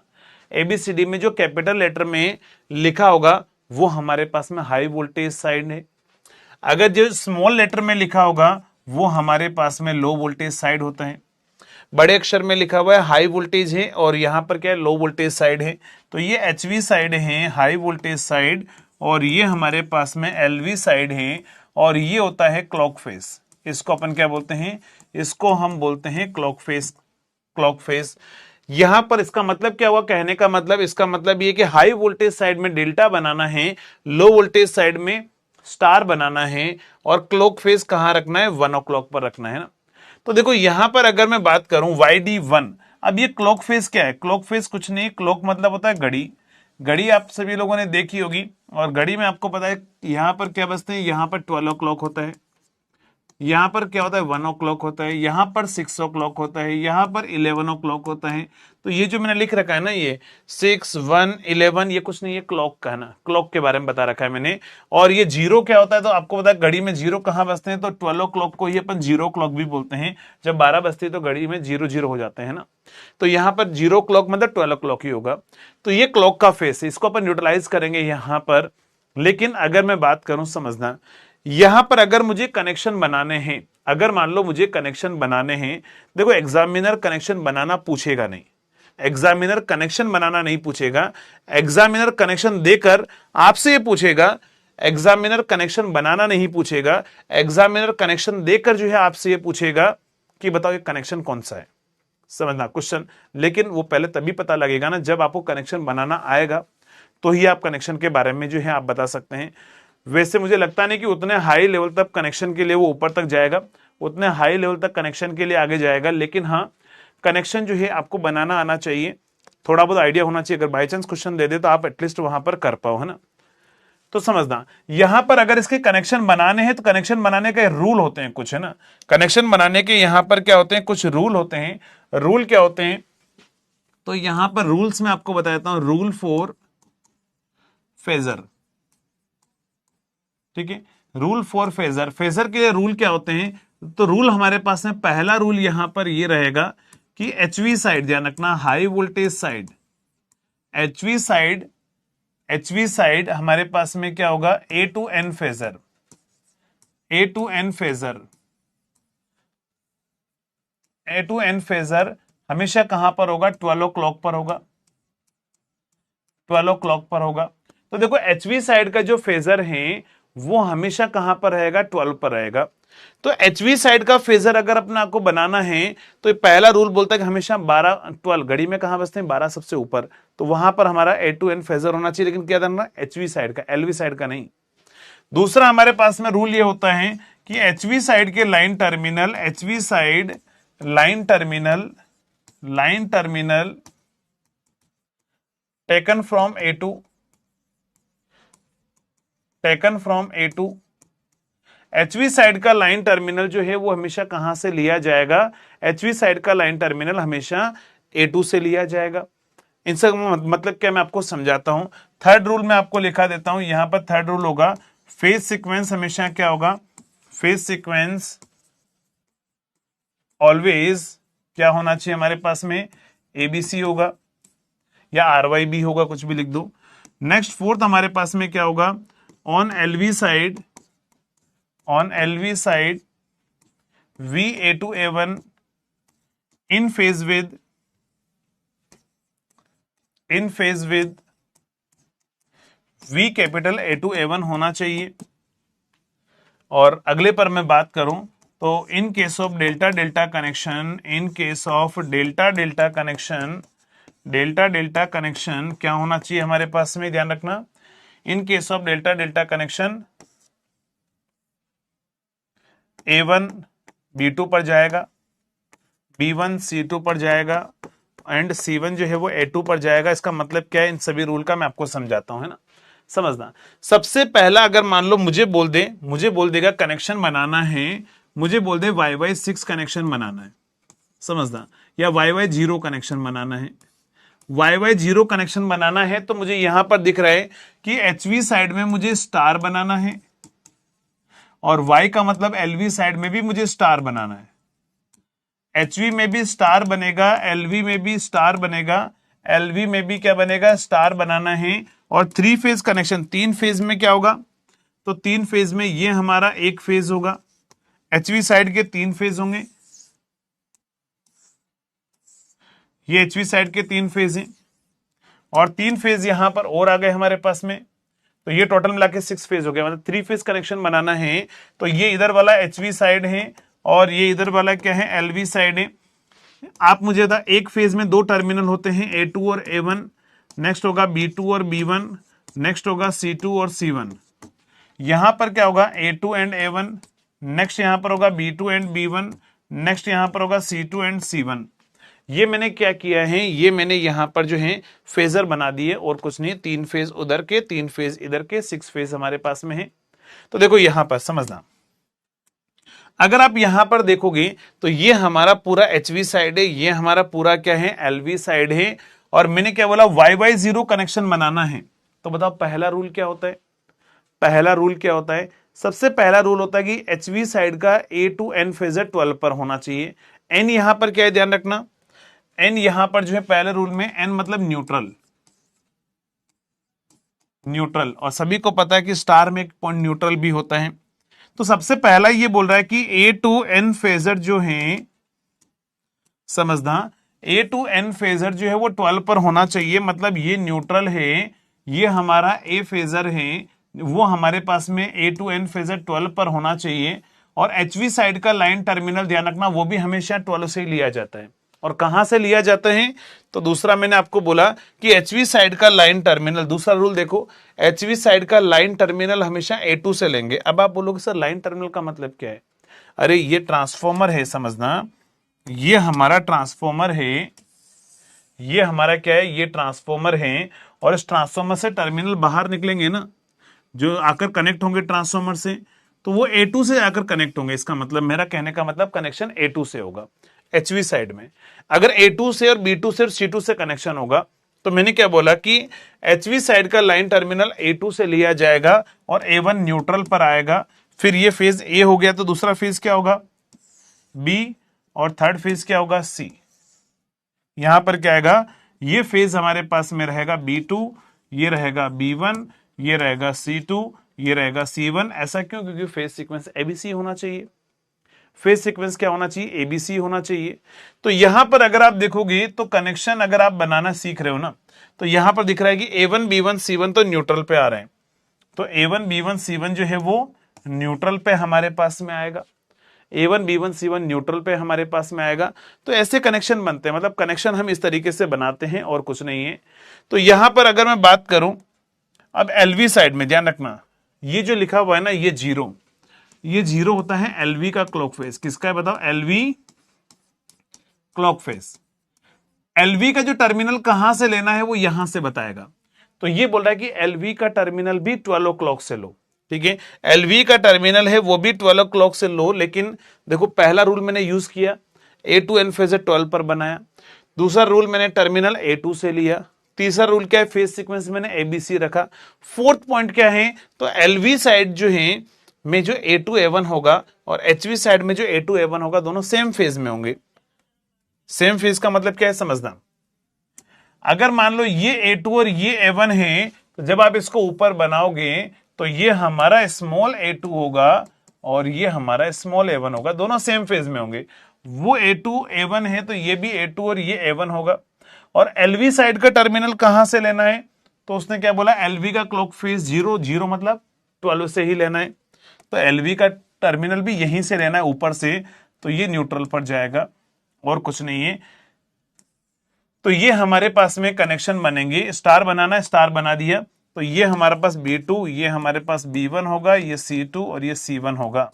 A1 B1 C1 यहां पर भी न्यूट्रल पर जाएंगे, ये न्यूट्रल पर जाएंगे। तो एक काम करो, नाम चेंज कर लो इसका, इनको यहां पर A1 2 3 कर दो।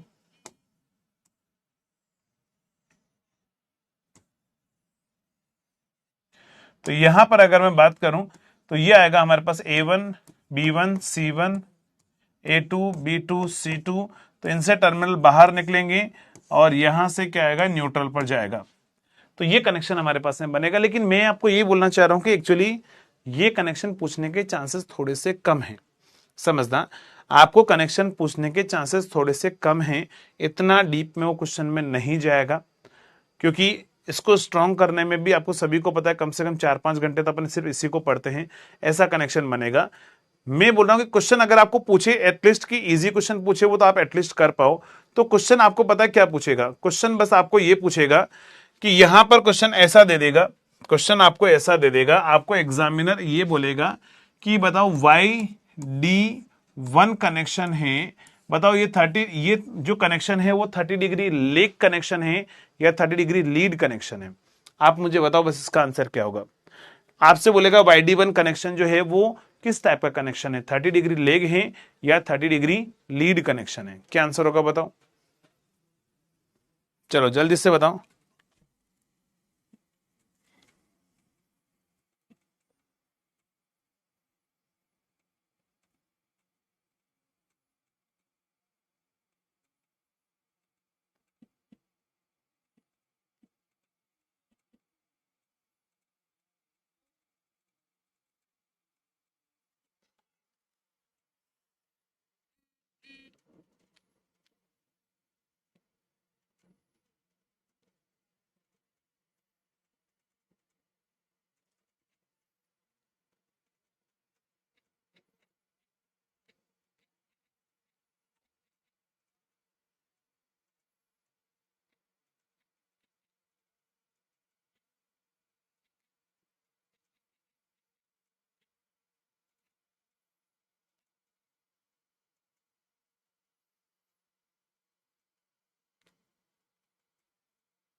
क्या है, 30 डिग्री लेग है या लीड है? चलिए, कुछ का आंसर आया है लेग है और नेक्स्ट का आंसर आया है लीड कनेक्शन है। तो समझना, अगर ये 30 डिग्री लेग कनेक्शन या लीड कनेक्शन है तो मैंने क्या बोला समझना। आप यहां पर क्या करोगे, आप सबसे पहले क्लॉक बनाओ। जब भी ऐसा क्वेश्चन आए तो ज्यादा आपको सोचना नहीं है, कनेक्शन बनाओ। कनेक्शन बनाने के बाद में यहां पर अगर आप देखोगे तो HV साइड ये होगी हमारे पास में, एचवी साइड का क्लॉक हमेशा 12 पर रहेगा, एचवी में कोई दिक्कत नहीं है। अगर आप एलवी का क्लॉक बनाओगे, एचवी का क्लॉक कहां पर है, एचवी साइड का क्लॉक है यहां पर है, एलवी का क्लॉक कहां पर है बताओ, 1 पर है। एलवी का जो क्लॉक है वो 1 पर है। आप मुझे बताओ यहां पर 30 डिग्री, अगर मैं एचवी से एलवी में जाऊं, मतलब प्राइमरी से सेकेंडरी में जाऊं, तो बताओ 30 डिग्री लेग हो रहा है, 30 डिग्री लीड हो रहा है, जल्दी से बताओ। 30 डिग्री लेग हो रहा है या 30 डिग्री लीड हो रहा है, आप उसके अकॉर्डिंग आंसर बता दो बस मुझे। क्योंकि आपको सभी को पता है घड़ी में जब यहां पर 12 ओ क्लॉक होता है, घड़ी में यहां पर जो है ये 12 ओ क्लॉक होता है, तब यहां पर 1 ओ क्लॉक होता है, ये एंगल 30 डिग्री होता है। तो मैं बोल रहा हूं कि यहां पर 30 डिग्री लेग कनेक्शन हो रहा है, 30 डिग्री लीड कनेक्शन हो रहा है। क्या हो रहा है, एचवी से एलवी में जब हम जा रहे हैं, मतलब स्टार से डेल्टा में जा रहे हैं, तो 30 डिग्री लेड हो रहा है।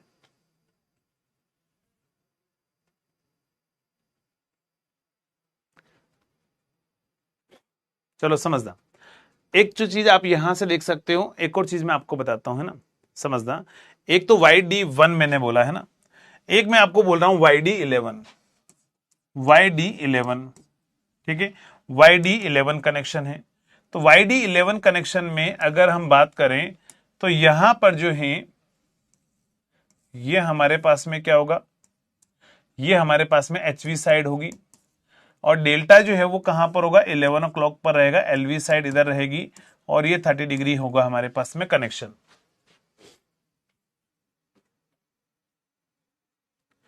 हाँ, एचवी से एलवी में मूव करना है ना।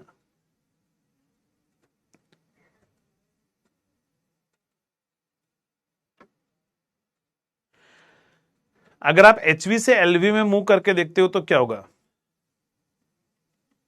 किस में लीड हो रहा है किस में लेग हो रहा है, मुझे लग रहा है आप कंफ्यूज हो इसमें, है ना, लीड और लेग में कंफ्यूज हो। जल्दी से बताओ 30 डिग्री लेग कौन सा है और लीड कौन सा है।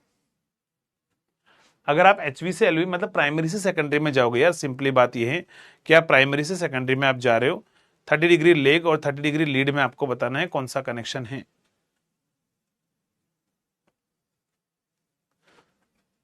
जल्दी से बताओ, सॉल्व करो, 1 मिनट आया मैं।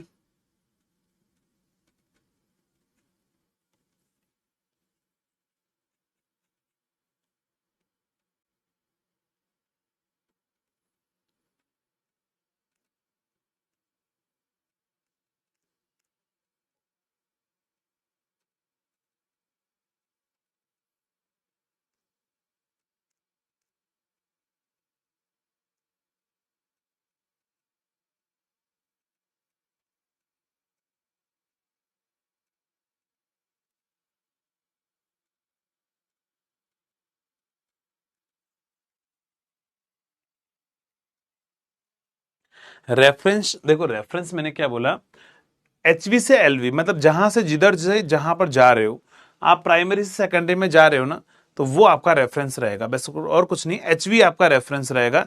एचवी से एलवी में जा रहे हो तो बस उसको देखना है आपको रेफरेंस के लिए ना। रेफरेंस में क्या बोल रहा हूं कि ये जो पहला है ना, ये जो पहला लिखा हुआ है इसको रेफरेंस मानना है, चाहे वो पहला डेल्टा लिखा हुआ हो, चाहे मैं आपको ऐसा बोल दूं यहां पर कि डी वाई 1 हो जाए, और ये हमारे पास में डी वाई 1, सॉरी, ये डी वाई 1 हो जाए, या फिर यहां पर डी वाई 11 भी हो जाए, डी वाई 11 हो जाए, मुझे उससे कोई फर्क नहीं पड़ेगा, है ना, मुझे उससे कोई फर्क नहीं पड़ेगा कि डी वाई 1 हो या डी वाई 11 हो। मैं तो ये बोल रहा हूं समझना, अपने को बस क्या करना है, एचवी से एलवी में जा रहे हैं तो क्या हो रहा है बस आप ये बता दो मुझे, है ना। तो जब आप एचवी से एलवी में जा रहे हो, चाहे डायग्राम ये भी हो, उससे कोई फर्क नहीं पड़ेगा, एचवी साइड हमेशा 12 पर होती है। मैंने क्या बोला, एचवी साइड हमेशा 12 पर होती है, तो एलवी साइड 11 ओ क्लॉक पर, यहां 1 करो ना, यहां 1 आएगा, डी वाई 1 है ना, तो एलवी साइड कहां पर जाएगी, 1 पर जाएगी। तो चाहे ये हो चाहे ये हो, उससे कोई फर्क नहीं पड़ेगा, क्लॉक यही रहेगी हमारी, है ना। 11 में जाएगा तो यहां पर एलवी जो है स्टार है, इसमें एलवी क्या है, डेल्टा है, बट उससे कोई फर्क नहीं पड़ेगा, हमें क्लॉक बनानी है। तो क्लॉक में अगर आप देखोगे तो यहां एलवी जो है वो एचवी से लीड कर रही है, यहां पर जो एलवी है वो एचवी से लेग कर रही है। तो आपको क्या करना है, जहां से प्राइमरी से सेकेंडरी में जा रहे हैं तो उसको देखना है कि लीड हो रहा है या लेग हो रहा है बस, नहीं। तो ये हमारे पास में ध्यान रखना, ये 30 डिग्री लेग कनेक्शन होते हैं, 30 डिग्री लेग कनेक्शन होते हैं, और ये 30 डिग्री लीड कनेक्शन होते हैं। 30 डिग्री ये हमारे पास में लीड कनेक्शन होते हैं। आप उल्टा लिख रहे हो, ठीक है कुशलेश कुमार, आप उल्टा लिख रहे हो सर, YD1 लीड नहीं होगा, YD1 लेग करेगा, है ना। 1 पर जा रहे हैं तो HV से LV में जा रहे हैं तो उसमें देखना है ना। HV से LV में तो LV जो है वो लेग कर रहा है किसके रेस्पेक्ट में, HV के रेस्पेक्ट में। तो रेफरेंस आप HV को मानो और LV को देखकर बताओ, HV को रेफरेंस मानो और उसके रेस्पेक्ट में LV को देखकर बताओ, तो ये हमारे पास लीड कर रहा है। समझ में आ गया, जल्दी से बताओ। तो इसमें कंफ्यूज मत होना कि ये YD1 या DY1 लिखा है या YD11 या DY11 लिखा हुआ है, उससे कोई फर्क नहीं पड़ेगा ना। HV को रेफरेंस लेकर आप LV को देखकर बता दो, और कुछ नहीं है ना।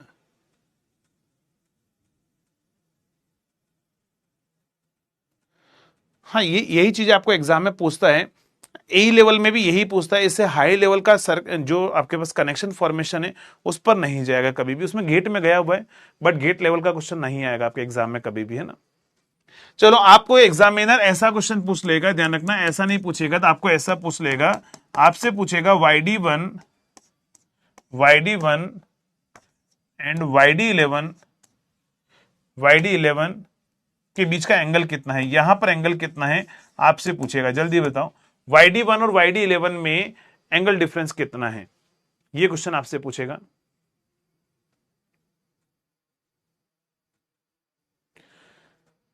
क्लॉक की डायरेक्शन या उसमें नहीं जाना है, आपको क्या करना है, सिर्फ HV को रेफरेंस ले लो, देख लो LV पीछे है तो लेग कर रही है, HV को देख लो LV आगे है तो लीड कर रही है, बस सिंपल लैंग्वेज में आप ऐसा देख लो, और कुछ नहीं है ना। तो इनके बीच का एंगल आपसे पूछेगा, तो फिर आप क्या करोगे, अगर आप इनके बीच का एंगल जब आप निकालोगे तो यहां पर ये तो हो गया 12, बट आपको 1 और 11 के बीच का एंगल बताना है। 1 और 11 के बीच का एंगल कितना होगा, 60 हो जाएगा, तो आंसर क्या आएगा, 60 डिग्री हमारे पास में रहेगा। क्या आंसर आएगा, 60 डिग्री जो है वो हमारे पास में करेक्ट आंसर रहेगा। क्लियर। तो जब भी आपको ये एंगल डिफरेंस पूछे ना, तो आप यहां से डायरेक्टली बस क्लॉक के रेस्पेक्ट में आप देखकर बता सकते हो कि कौन लीड करेगा और कौन हमारे पास में लेग करेगा, ठीक है। चलो, अब आपको ये नहीं पूछेगा तो एग्जामिनर या तो क्लॉक के बारे में क्वेश्चन पूछ सकता है, नहीं तो आपको एग्जामिनर ऐसा क्वेश्चन पूछेगा, जिन क्वेश्चन से आपको करने में डर लगता है वो बहुत ही इजी वे में मैं आपको समझा देता हूं। आपको एग्जामिनर पता क्या पूछेगा, आपसे बोलेगा in a star delta delta star transformer phase voltage bracket में यहां पर लिख देगा star to phase voltage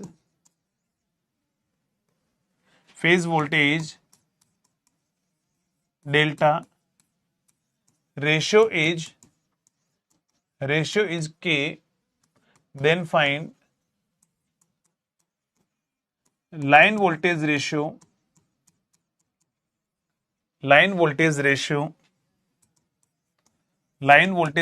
from कहां से कहां तक, तो फ्रॉम डेल्टा टू स्टार। क्या होगा, है ना, आपसे बोलेगा कि लाइन वोल्टेज रेशियो बताओ डेल्टा से स्टार का क्या होगा। ऑप्शन ए आपको दे रखा होगा K/√3, ऑप्शन बी दे रखा हो 1/√3K, ऑप्शन सी दे रखा होगा आपके पास में √3K, ऑप्शन डी दे रखा होगा नन ऑफ दीज। चलो जल्दी से बताओ क्या आंसर आएगा। ऐसा न्यूमेरिकल आपसे पूछ लेगा 3 फेज के अंदर, बहुत इजी वे में इस क्वेश्चन को आप कर सकते हो बिना दिमाग लगाए ना, क्योंकि 3 फेज से डरने की जरूरत नहीं है, बहुत आसानी से क्वेश्चन बन जाता है। तो अपना आंसर रिप्लाई करो, फिर मैं आपको बताता हूं कि जल्दी कैसे करोगे इस टाइप के क्वेश्चन को।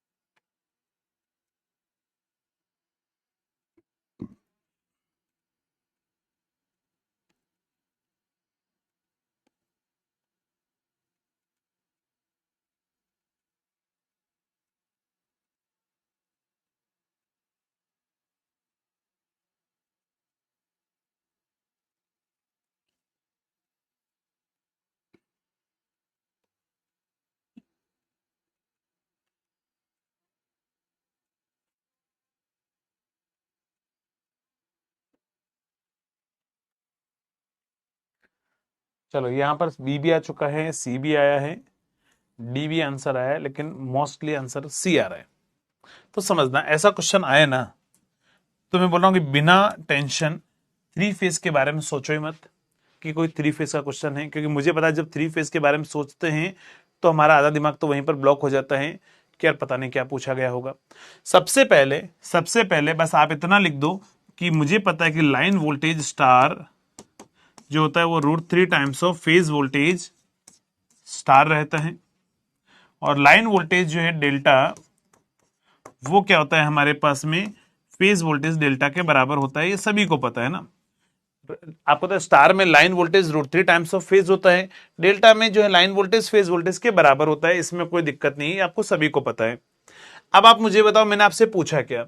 मैंने आपसे पूछा कि लाइन वोल्टेज का रेशियो बताओ डेल्टा से स्टार में, बताओ। ठीक है, एक काम करो ना, डेल्टा का लाइन वोल्टेज और स्टार का लाइन वोल्टेज का रेशियो ले लो। तो लाइन वोल्टेज डेल्टा और लाइन वोल्टेज स्टार का रेशियो अगर आपको चाहिए, आपका रेशियो चाहिए तो डेल्टा का रेशियो चाहिए, तो फेज वोल्टेज वो डेल्टा के बराबर होगा और डिवाइड बाय √3 इंटू क्या होगा फेज वोल्टेज किसमें, स्टार के बराबर होगा। यही होगा रेशियो, अपन ने ले लिया दोनों का और कुछ नहीं, डिवाइड कर लिया। अब मैंने दिया क्या है क्वेश्चन में, देखो मैंने फेज वोल्टेज स्टार और फेज वोल्टेज डेल्टा का रेशियो के दिया है। तो मैंने क्वेश्चन में जो दिया है वो मैंने आपको दिया है वी फेज, कौन सा बताओ, स्टार से डेल्टा का रेशियो दिया है मैंने, वी फेज स्टार से डेल्टा का रेशियो मैंने आपको के दिया है। तो स्टार से डेल्टा का रेशियो के दिया है, तो डेल्टा से स्टार का रेशियो कितना हो जाएगा, 1/k हो जाएगा ना। डेल्टा से स्टार का रेशियो कितना हो जाएगा, 1/k हो जाएगा। तो इसकी जगह 1/k कर दो तो 1/√3 आंसर आ जाएगा हमारे पास में, ऑप्शन बी। हो गया क्वेश्चन, बताओ, कहीं पर सोचने की रिक्वायरमेंट नहीं है, आंसर क्या आएगा, ऑप्शन बी आएगा। समझ में आ गया, जल्दी से बताओ, समझ में आ गया, एक बार जल्दी से बताओ।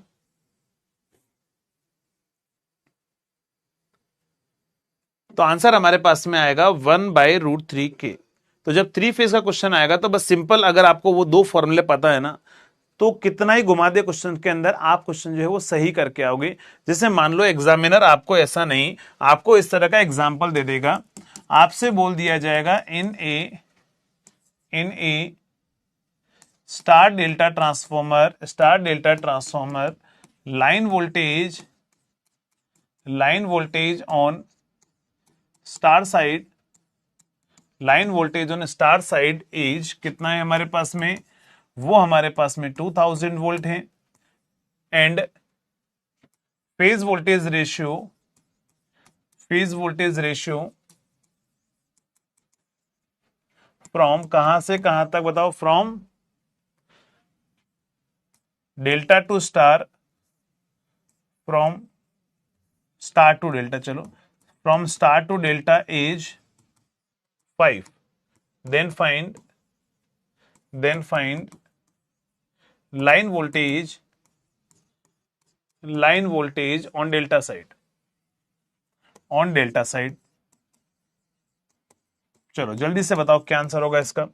Option A 2000 √3, option B 2000/√3, option C हमारे पास में क्या होगा,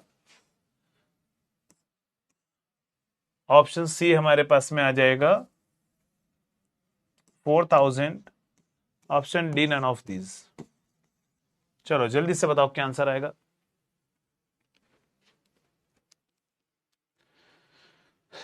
क्या आंसर आएगा,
क्या आंसर आ रहा है?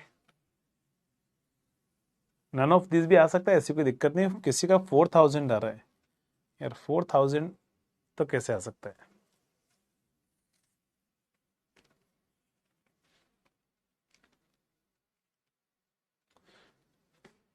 देखो समझना, यहां पर समझना, आपको क्वेश्चन में पूछा क्या है। उसने पूछा कि लाइन वोल्टेज डेल्टा का बताओ, है ना। तो कुछ नहीं है, आप बोलोगे ठीक है सर लाइन वोल्टेज डेल्टा का बताना है, तो लाइन वोल्टेज डेल्टा का मुझे बताना है, तो मुझे तो ये पता है कि लाइन वोल्टेज डेल्टा जो होता है वो फेज वोल्टेज डेल्टा के बराबर होता है, ये मुझे पता है। अगर मैं इसमें स्टार का डिवाइड कर दूं, लाइन वोल्टेज स्टार का अगर मैं इसमें डिवाइड कर दूं, एक ही फॉर्मूले से सारे क्वेश्चन सॉल्व होंगे, ध्यान रखना है ना। स्टार का अगर मैं डिवाइड कर दूं तो ये √3 times of phase voltage star के बराबर होगा। दोनों का रेशियो ले लिया, अलग कोई फॉर्मूला नहीं होगा, ध्यान रखना फॉर्मूला यही होगा आपके पास में। तो देखो यहां पर अगर हम बात करें इसके अंदर, तो यहां पर मैंने आपको लाइन वोल्टेज स्टार का दिया है, देखो कितना दिया है, स्टार साइड का लाइन वोल्टेज गिवन है, ये डेटा मैंने आपको दे रखा है, गिवन मैंने आपको दे रखा है, लाइन वोल्टेज स्टार का दे रखा है वो 2000 वोल्ट है। और मैंने आपको रेशियो किसका दे रखा है, फेज वोल्टेज का रेशियो दे रखा है स्टार से डेल्टा का, है ना। तो मैंने आपको ये भी दे रखा है कि फेज वोल्टेज स्टार से लेकर फेज वोल्टेज डेल्टा का जो रेशियो है, डेल्टा का जो रेशियो है वो 5 है। तो ये दोनों मैंने आपको दे रखा है। तो देखो फेज वोल्टेज स्टार से डेल्टा का रेशियो 5 दे रखा है, तो ये तो डेल्टा से स्टार हो रहा है ना, डेल्टा से स्टार हो रहा है तो 1/5 कर दो, तो ये यहां पर हो जाएगा 1/√3 और 5, ये आ गया आपके पास में, या 1/5√3 लिख दो इसको, 1/5√3। और एक काम करो, इसको उधर मल्टीप्लाई करो, तो लाइन वोल्टेज डेल्टा जो होगा वो हमारे पास में line voltage star divide by 5√3, तो आंसर आएगा 2000 डिवाइड बाय 5√3, तो आपका आंसर क्या आएगा आपके पास में 400/√3 करेक्ट आंसर है। जिसका भी आंसर आया 400/√3 करेक्ट आंसर है। जल्दी से बताओ, समझ में आ गया? 400/√3 जो है वो हमारे पास में करेक्ट आंसर है।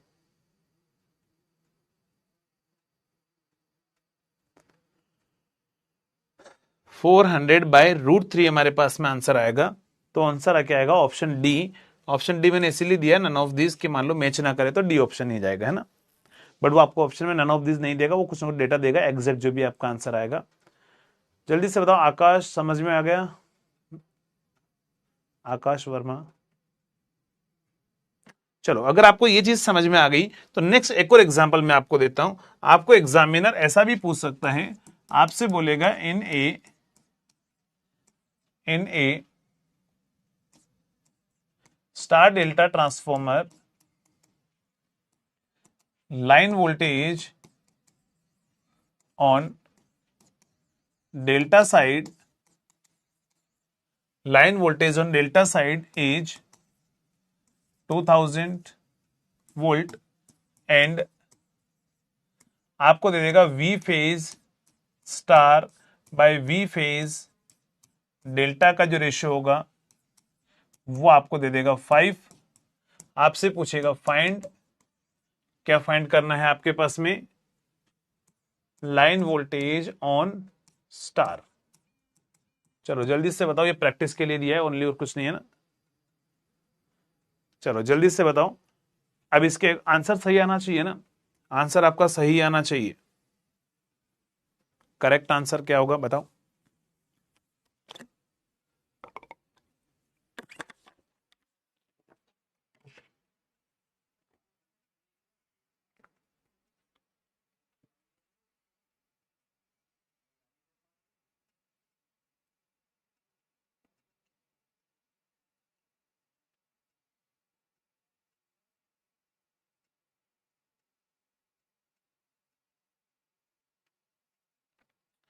क्या आ रहा है? 10,000√3।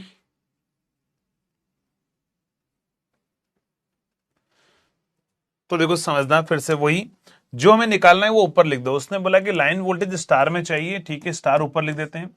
लाइन वोल्टेज डेल्टा में हमें दे रखा है उसने 2000, यहां पर आएगा √3 times of phase voltage star होगा, और यहां पर फेज वोल्टेज डेल्टा का होगा। Phase voltage star upon delta 5 दे रखा है, तो ये आंसर आ जाएगा 5√3। डेल्टा का लाइन वोल्टेज उधर मल्टीप्लाई कर लो, तो स्टार का लाइन वोल्टेज आ जाएगा 5√3 इंटू कितना है 2000, यानी कि कितना आएगा हमारे पास में 10,000√3।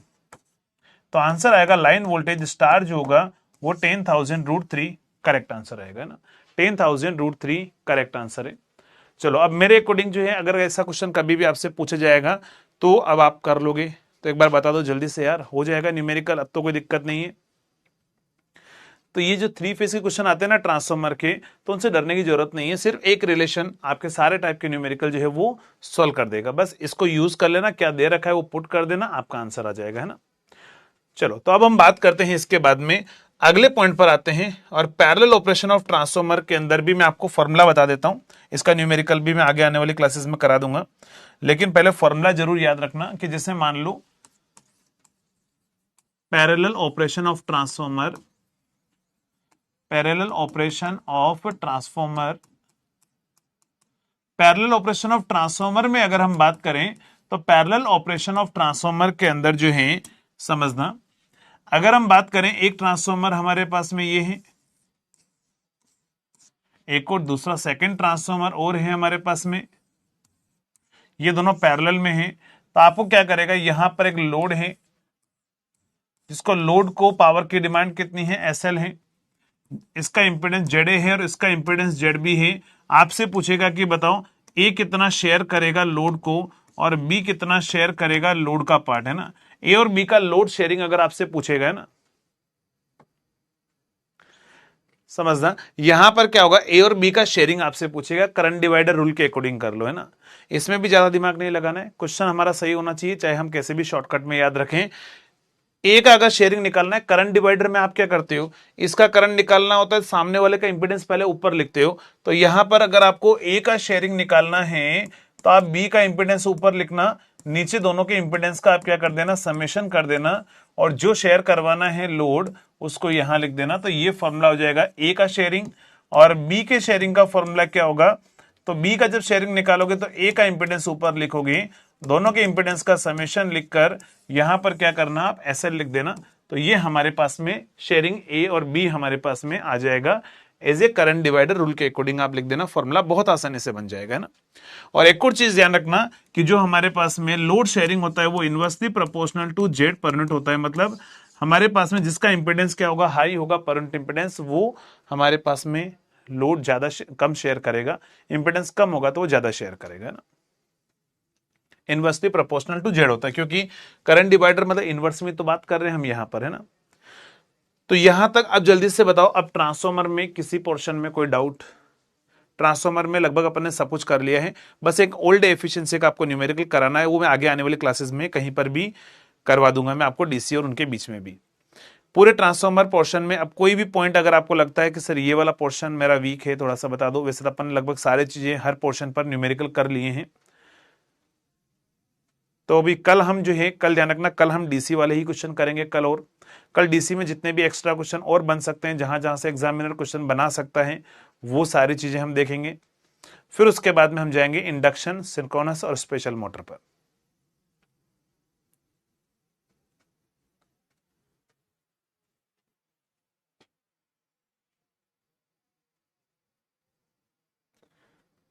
चलिए, थैंक यू सो मच आकाश। ठीक है, तो चलो अब हम इसके आगे जो है वो कल कंटिन्यू करेंगे। आज इतना आप रिवीजन कर लेना अच्छे से, और कल हम इसके आगे DC मशीन के क्वेश्चन जो है इंडक्श करंट वाला, ठीक है, वो भी मैं आपको कल बता दूंगा। ठीक है, चलो पी की नेचर, इंडक्श करंट, वो भी हम कल। 3 वाइंडिंग ट्रांसफॉर्मर नहीं पूछेगा ना, टर्सरी वाइंडिंग नहीं पूछेगा, और पूछ भी लिया तो बहुत लेंदी हो जाएगा, कर नहीं पाओगे ना। टर्सरी वाइंडिंग को रहने दो, टर्सरी वाइंडिंग ट्रांसफॉर्मर पर नहीं जाना है। हाँ, इंडक्श करंट वाला डेफिनेटली टॉपिक अच्छा है, वो अपन कल देख लेंगे, कोई दिक्कत नहीं, वो हम कल देख लेंगे। ठीक, चलो ओके, तो मिलते हैं कल सेम टाइम पर, तब तक के लिए थैंक यू सो मच।